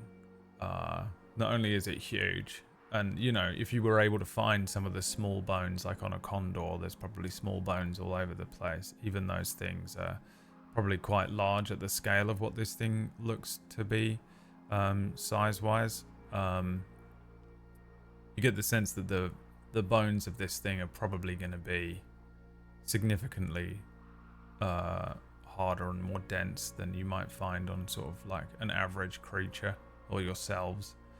This thing being a divine being, it's an angel, so its bones are probably really strong, and even colliding with the earth and crashing down like this in its death throes, it still didn't break bits of it off.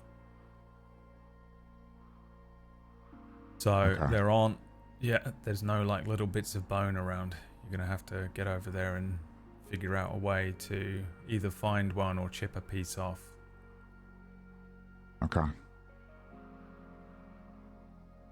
All right.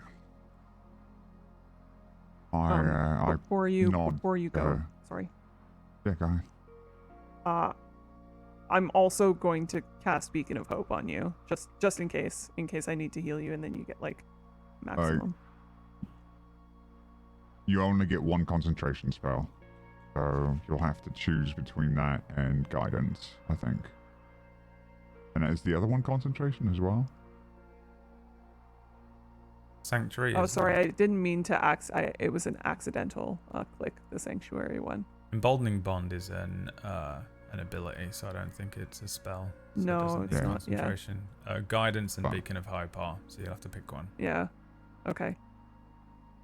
Sorry, I'm really nervous that the fact that we're doing this is insane. I would leave it up to you to choose there as the cleric which one you wanna do. They're both 1 minute. Yeah, I know. The one is that it guidance gives you the opportunity to add an extra d4 so you would have a d8, but Yeah. Beacon of Hope means that you I can might be able- survive wisdom saving throws and death throws, and then also if you need to be healed. That one sounds better, honestly. Yeah, Beacon of Hope. Yeah. Yeah. Okay, I'll go with that one.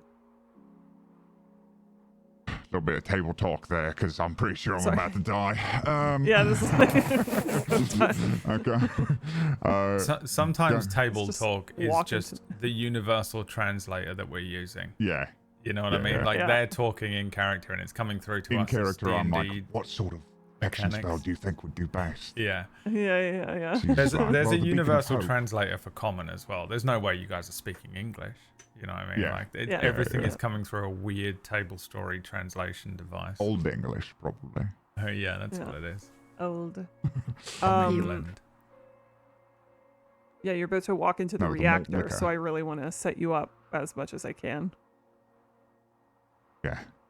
Okay, I'll look at you, and after we discuss that at length in, like, Yeah. you know, two spellcasters having a discussion about what spells are best for the situation, I nod to you and say, okay, I'm ready. And I take my spell book out, and I'm ready to do my chanting, and got my staff in one hand, and I'm ready to go. And I nod to you. What's great about this going with Beacon of Hope is that I don't have to touch you, so you can go out and then I can cast it. You could do So it if you needed to. yeah. Oh, You so I get can an go extra- first. Okay, gotcha. You go first, and then you get a minute from when you get to your location. You wouldn't mind holding onto this, would you, Jilden? Maybe as a bear or something? I hold the rope and just dangle it towards her. And she Hmm. can she Doesn't- can't she can Does she one of us heal need to in bear stay in form? the... Yeah, I can technically heal in bear form. Does one of us need to stay in the dome thing? Let me see. The dome was kind of just like a, safe Temporary shelter. Okay, so we're Yeah. not staying in there. Okay. But it Yeah, I can- might be nice to have if I'm really sick when I come back. Yeah. We're not Yeah, it. shutting it down, are we? No. I think it lasts. It goes 8 hours, so Yeah. doesn't say. But, I mean, I'm already quite strong, so I would probably just not even bother transforming. I would just settle my weight up on the rope. Okay. I guess we'll both hold it then. Yes, you can make yourself useful for once. All right. Oh, you take that back. Okay, I'm going, and I will start by doing a bit of Misty Step for my first trick. I will be doing a Misty Step to get 30 feet closer, Okay. and I miss the outline of myself, just sort of, and I vanish, pulling the rope taut, likely. I think you're immediately subjected to the effects of this thing. Roll me a wisdom saving throw. Yeah, Advantage. I have advantage. Yes, you have advantage on wisdom save. So I it's cast Beacon of Hope as soon as you land, like as soon as you get there. Is it Yeah. advantage or they add a d4? It's advantage for Beacon of Hope. The D4 was Beacon of Hope. was guidance. Right. Yeah. This is Beacon of Hope now. Okay, so wisdom saving throw with advantage. 23. A 23. Okay, roll a 3d6. Okay. 11. Yeah, you take 5 psychic damage. Okay. I cast Fireball at, and I will choose. Actually, I'll take a brief moment to see if there, from this range, can I see on the skull if there are any parts of it that might be weakened in some way, a crack, anything. Ooh, imagine Around fireball the in eye eye. socket. Yeah, the eye socket, maybe the probably not the beak, but maybe the teeth. I don't know. Yeah. Birds don't have teeth, Orcish. Well, they do Straight in the this picture. cloaca. Yeah, roll me a This is an angel bird. investigation check. 25. Nothing on this thing looks weak. Shit. Okay. I'll aim a fireball sort of at that lower part underneath the eye socket. Yeah.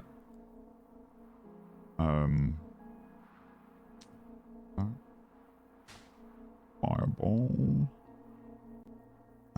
Sounds a little like this, coming out of my staff. Landing on the creature, and it does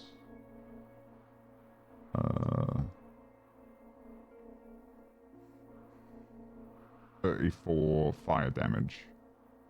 Yeah, Good this roll. is bizarre to watch this thing launch out of the end of your staff. It kind of moves through the air bizarrely. It strikes the side of where this condor's skull is, and it kind of warps and distorts as it hits the side of the skull. The smoke and the flame kind of dissipates afterwards, and you can see that there's sort of a scorch mark on this thing, but not that there is any significant damage. It hasn't like exploded into bits, you know what I mean? Right. Like it's sort of it's done something. Okay, I'm gonna try again if I can. Yeah. Okay, we'll cast it again.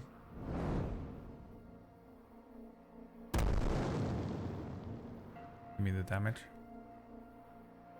30 this time. Another 30. A similar bizarre sort of visual as this fire hits the side of this thing, and it kind of warps and disperses in a very strange way. Still no significant damage. More burn and scorch than any sort of breaks or cracks. I am going to... I'm going to cast Dispel Magic on it. Okay.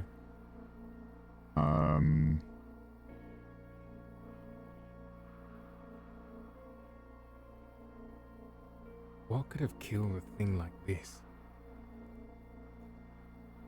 So any spell level 3rd or lower immediately ends. For each spell that is 4th or higher, make an ability check using a spellcasting ability. The DC equals 10 plus the spell's level. There is no spell on this thing to break. Okay.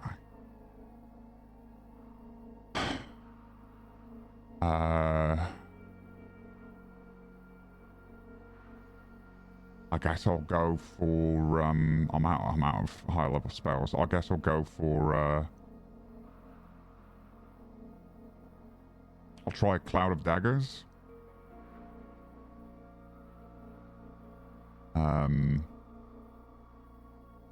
This is a concentration spell. It's every round it would do 4d4 slashing damage. Okay. For every 10 seconds, it would do 44 slashing damage. Yeah, it starts doing it. You see it. Yeah. It's just the sort of cloud of daggers spell creating these daggers, this, unlimited blade work situation. With Right. You see that these daggers are like striking the side of this thing and doing just an imperceptible amount of damage, if at any at all. I turn to Cirrus and I say, I'm quite surprised you're allowing any of this to happen.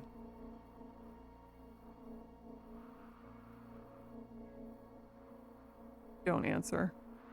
Surely this is like 12 counts of blasphemy right now. What do? First of all,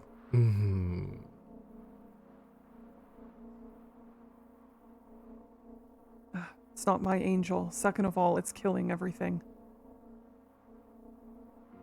It's making this world uninhabitable, and I know that that's not what its God wants. It's not what the gods want. In and of itself is a blight, a blasphemy made of its own making. Who's to say? It's not your god. Anyway, just a passing thought. I tug onto the rope tight for a second.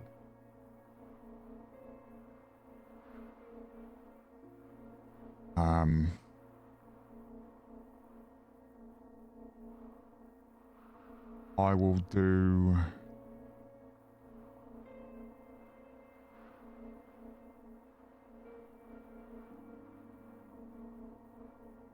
I'll try Cloud of Daggers again. I'll do it again.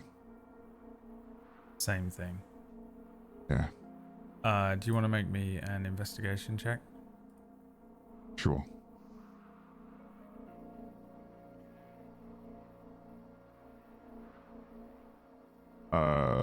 Sorry, that's... I You don't have think I have advantage. advantage, so it's 11. You're starting to get the feeling this thing is invincible.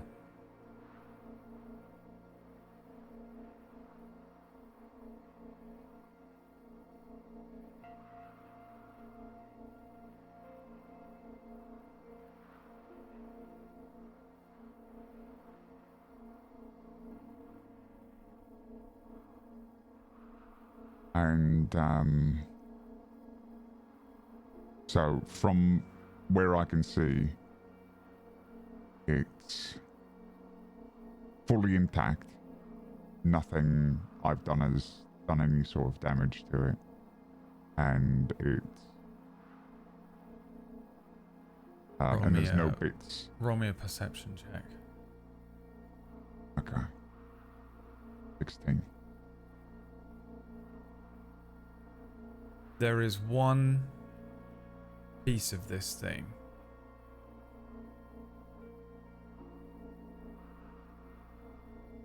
you can tell has any level of damage to it.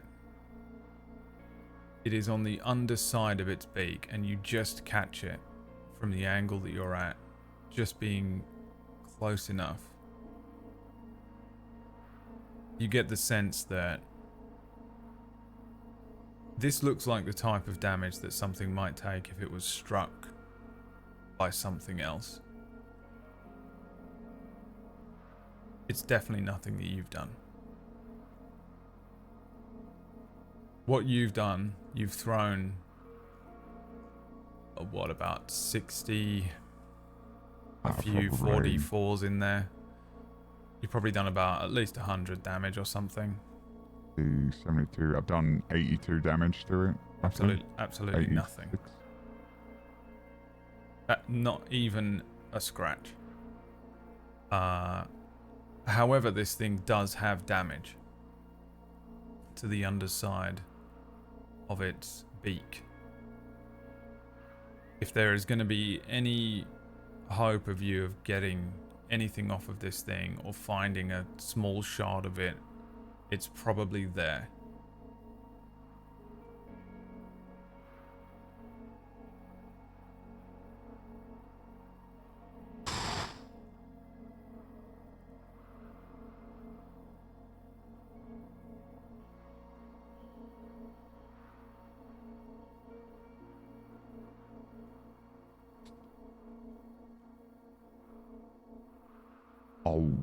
I will walk forward another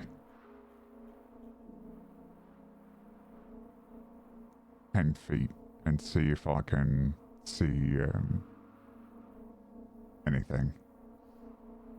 Okay. Which I believe cancels out my beacon of hope. If you're walking forward 10 feet, I'm walking forward 10 feet because I'm trying to keep the emboldening bond going. Okay.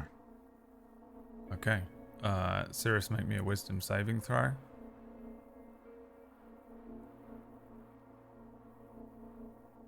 And Thrak, make me another perception check.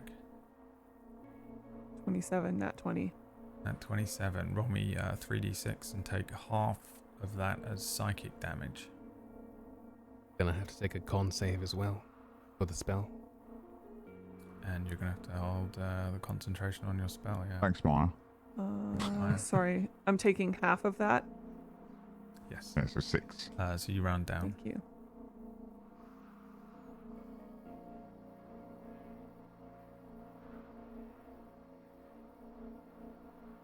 Sorry, and then I'm doing a Constitution saving throw, but because of would Warcaster count as taking damage and keeping my concentration, even though we're not technically in battle?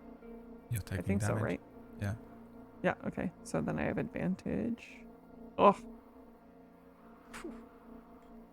It's a fail. The spell yeah, I think that's a fail. drops.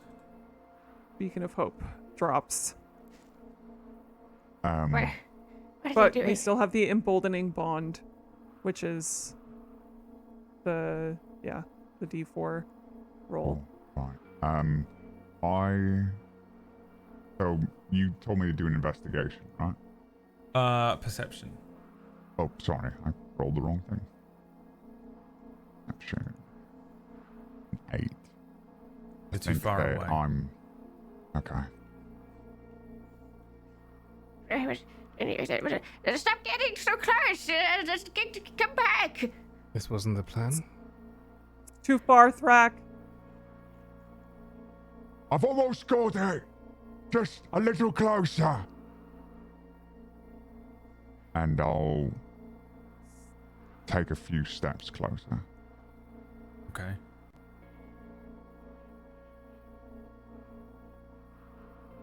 I turned to happened. Jilden.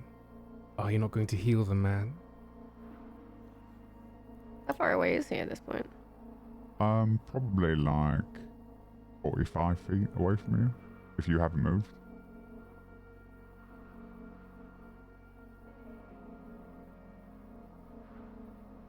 That's what Sirius is there for. Yeah. Hi, Shra. Do you move with me? 5 feet. I'm moving with you. Yeah, I'm moving with you to maintain that. And I'm going to cast Healing Word at you. Huh?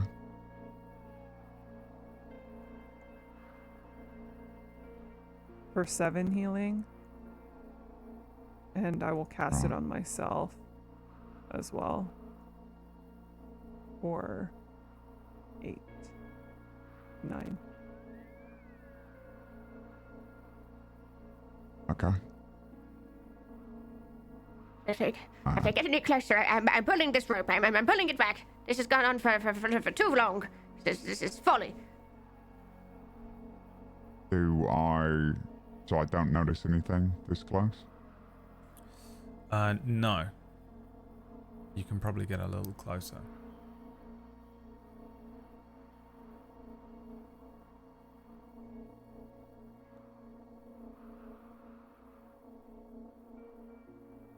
I'll go ahead and cast Mage Hand. I summon a Mage Hand and I send it forward and I have it sort of touch the beak where it looks weak and see if I can notice anything falling off or hear anything or anything like that. That thing can move like a bag of sugar, right? It's 5 pounds, I think. Did you attempt to feel out some 10 pounds. £10? I think I imagine that Mage Hand you have some sort of sensory feedback from it. So give me an investigation check again. We'll base it on that. Come on, baby. 23. There's definitely loose bits on the cracked part of the beak. Bits that could potentially be splintered off. But you'd need to be stronger than a Mage Hand. Okay. I release the Mage Hand. And I...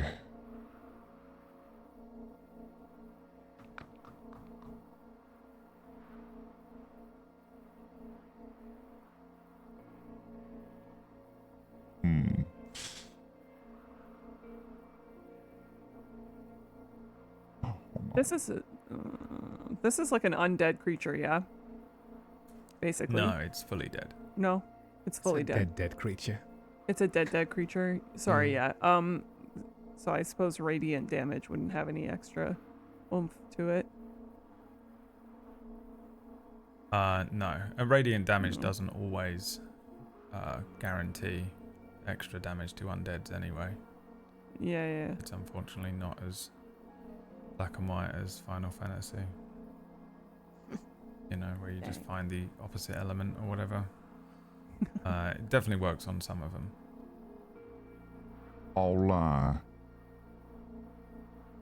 I'll try to cast Firebolt at that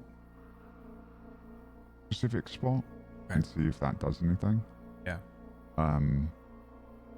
So I'll release the Mage Hand, and just a quick Firebolt comes out to the end of my staff and strikes the spot. Okay. And you want to see the damage, or does it matter? And the attack roll. The attack roll is an 11. 11 hits the area you think. Again, it's hard to see. Your vision, by the way, is constantly being just abused. You know, while you're within the field of this thing's influence. Yeah. But give me the damage. I noticed that, like, that might not be right, and it feels wrong to me. So I immediately... it's wrong. It's the wrong thing. I drink a potion. I immediately go back in time and I try that Firebolt again. Okay. And this time, when it comes out, it is a 23. 23. Yeah, give me the damage. 8. You see it strike the area that you want it to. It's probably going to take a lot more damage than 8 fire damage.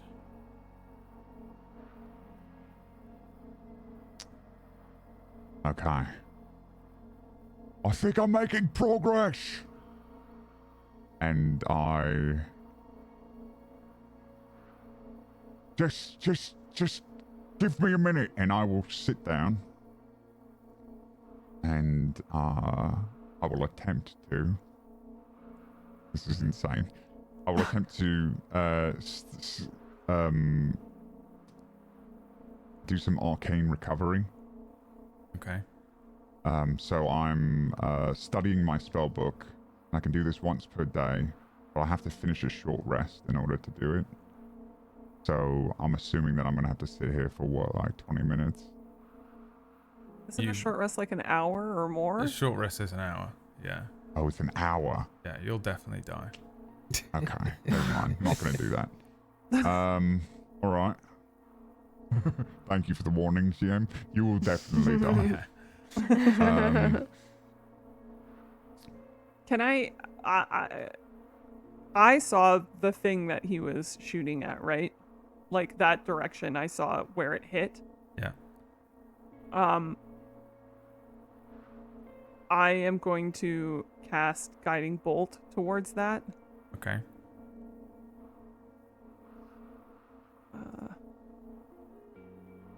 15. 15 will hit the area.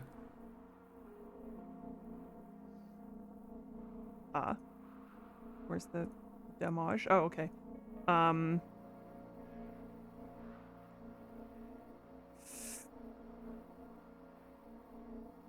Okay. So that's 26. 26. You see the strike hit this kind of splintered piece of the beak.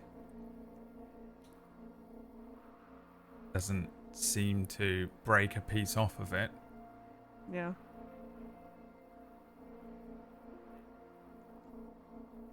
Thrak, Yeah. roll me a wisdom saving throw. Yeah.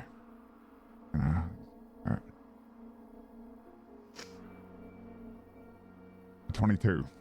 22. If you see someone in front of you walking towards you,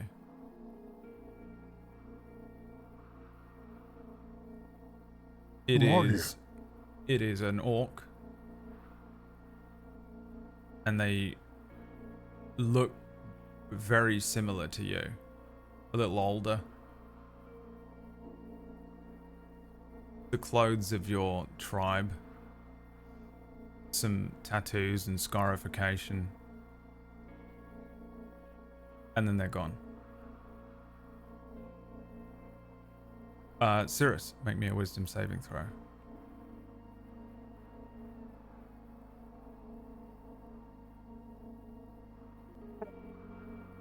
A 10. The blackness that is on your fingers now is crawling up your arms, flowing like a drop of ink in water, moving up your arms as you finish casting this spell. The two of you, Cirrus, roll me 3d6 and take the full damage, and Thrak, roll me 6d6 and take half.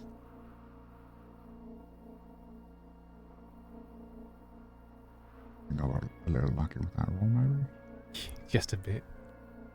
Okay. I got an 18. Sirius got 10 for those listening. Yeah. That's enough, Thrak. I've almost got it. Is he making any progress? Can you see? One more try, and then we have to go. Not sure. It was like a fool's errand to me, after all.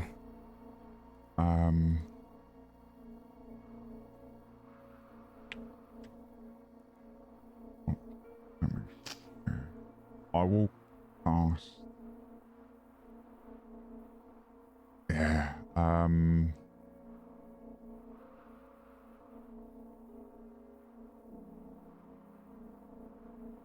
I'll do magic missile this time.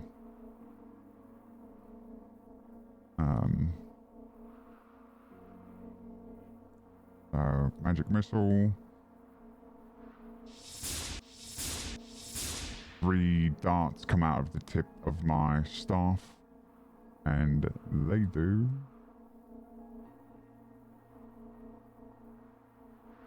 a total of 9 damage. 9 damage. Give me an investigation check. 27, natural 27. Natural 27. You see a piece of this thing splinter off of it that is no larger than the size of a tooth. A human tooth, not a condor tooth. And you just see a sparkle lift off from the edge of the splinter of the broken part of this beak with that last magic missile. And it flies off and into the mouth, the inside of the beak. Ooh. Force That's damage. cruel. That's cruel. What's the range of Mage Hand? 30 feet. 30 feet. It can definitely get it. But can I see in there? No. Your little mage hand feel around a bit. Yeah. I'll cast Mage Hand and I'll attempt to find it if I feel. Okay. I mean, what else can I? Yeah, I don't have already got anything else. haptics on Run this away thing. is what we can do. Well, you said that you yeah. said that I You get have some feeling. It makes sense that you would have some sort of weird feedback. Make me an investigation check with disadvantage, I guess. You have a +7 to investigation, right? What's that? You have a +7 to investigation. I do. There's a You can chance still there. use a +D4 from the emboldening bond. Oh, that's you. true. Okay. I got a 15, and I'm gonna roll that D4 to get a 19. Come on, that's pretty good. Yeah, you're feeling around in there. How much HP have you got, by the way? Left or total? Are you under half of your total? No, I'm at 27 out of 40. Okay.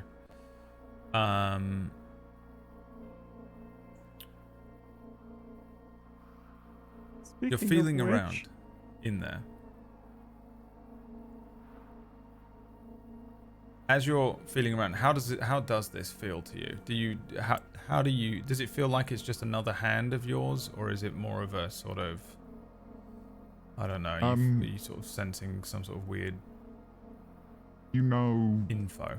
the term like sense memory, how like you can, like you know how touching surfaces feels before you feel it. Mm-hmm. Like a smooth piece of wood, you know how that feels. You can imagine it in your mind. That's how it feels. It's in my head. It's not like I have another arm coming out of my chest or anything like that. It's just in my head. I have a floating appendage, and when I feel things, I get that sort of sense memory kind of feeling in my mind. So Okay. I'm guiding it just along the mouth, and we're feeling. I'm trying to start where I think it went, and move out from there. You feel someone else's hand take your mage hand gently and hold it.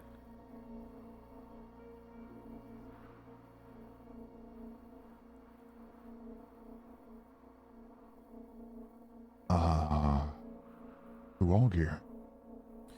Roll me a Constitution saving throw. 5. Roll me 9d6. Uh-oh. I'm. Oh. Let's question try before you that. do that. I'm gonna- The D4 you can add per turn. So, but we're not in I could turn-based gain a combat right second now. turn. Oh. You are a Okay. little bit in my head, but you're good. It's felt like turn order. I would actually try and argue that You can add I a can- d4 to this. feel something bad is gonna happen, and I You can add a d4 to Time this. ball. It won't. Yeah, change add the outcome. D4 to this. You can I do some time Oh, bullshit? it won't. You can do time bullshit. Okay, I would like to do my last time bullshit. In an attempt to stop this terrible thing from happening to me. And I reroll Change my places with Constitution Sia. save. Yeah, I changed places with Sia. It's a 15 this time. With the D4 is an 18. Okay. You still got to roll me 9d6. Right, okay, 9d6. Oh my god.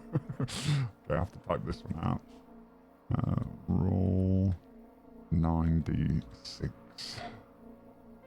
Not 9d67. 35 damage. You've only got to take half of that as necrotic damage. Good. Okay. 17. 17. Okay. Yeah, he's looking pretty rough. Well,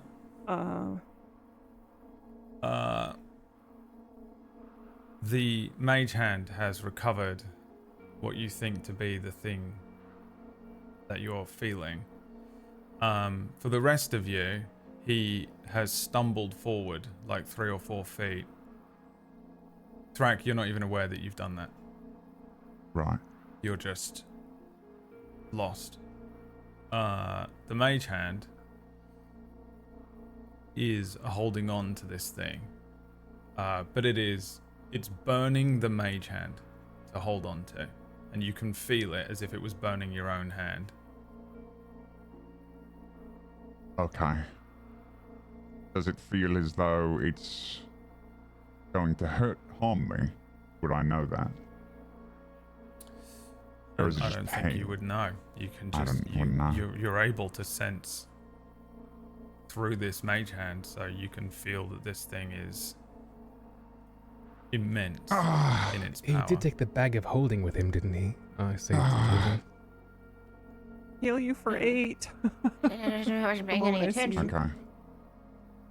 I immediately start bringing it back.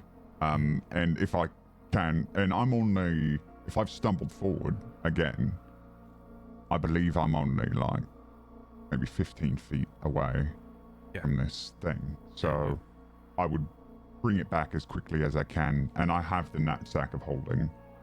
So I'm as it's coming back to me. Do I? Well, the mage hand isn't returning to you. There is a child, a little boy orc, running towards you with the shard of this angel held out towards you.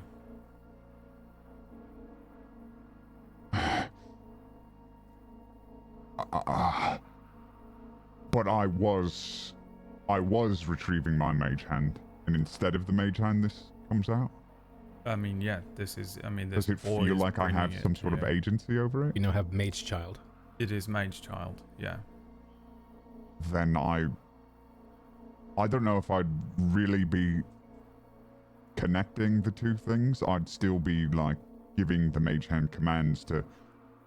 I'd be holding open the bag and giving it commands to put it in the bag as I'm kind of stunned watching this child come out walking towards me. Yeah. Are you checking that it has brought you the piece? Because it could just have a stone. Or are you just throwing it into the bag and getting out of there? If I make the connection that the child is the mage hand, then yes, I would check. Okay. Your vision goes red suddenly, as if you put a red film over the landscape. The child, you want the child to put the thing in the bag? That would be my last command if it's the mage hand, yes. Yeah. Yeah, I mean, it's no longer a child, it's the mage hand. Okay. It has a little thing, a little white, tiny little, it looks like a tooth. Like a shark tooth is what it would look like. Right.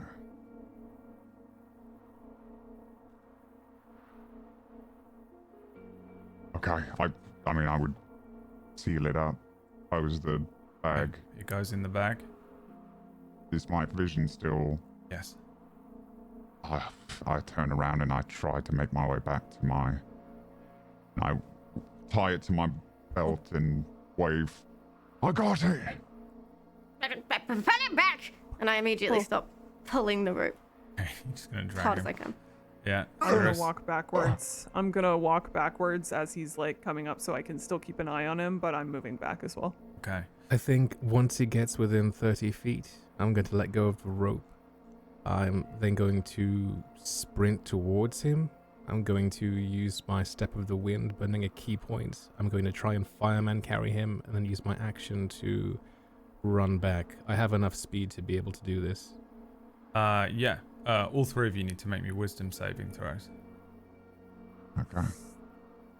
Oh, Got a 19. 19, 24. 24, 12. 12. 3d6 psychic damage. You take half.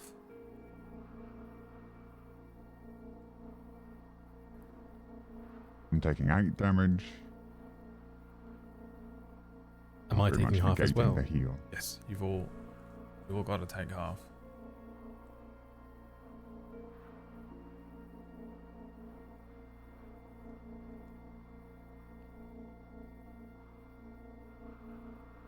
And then, alright. lastly, Thrak, make me another Constitution saving throw. 21 You should know. Ooh. Okay, with the D4. the D4. 25. 25. This scene plays out as he starts sort of walking backwards a little weakly. You start moving backwards with him, Cirrus. Once he's within a sort of particular range, you see Seer dart outside of the dome, rush over and help him back.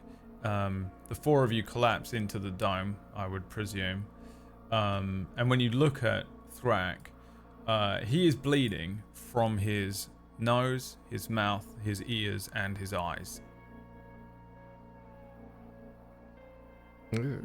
Oh, crap. Was it worth it? Did you get what you went for?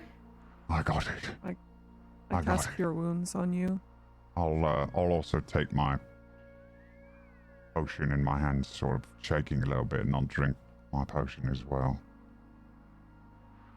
Thrak, standing outside of the dome, around you, all around this dome, is your entire family.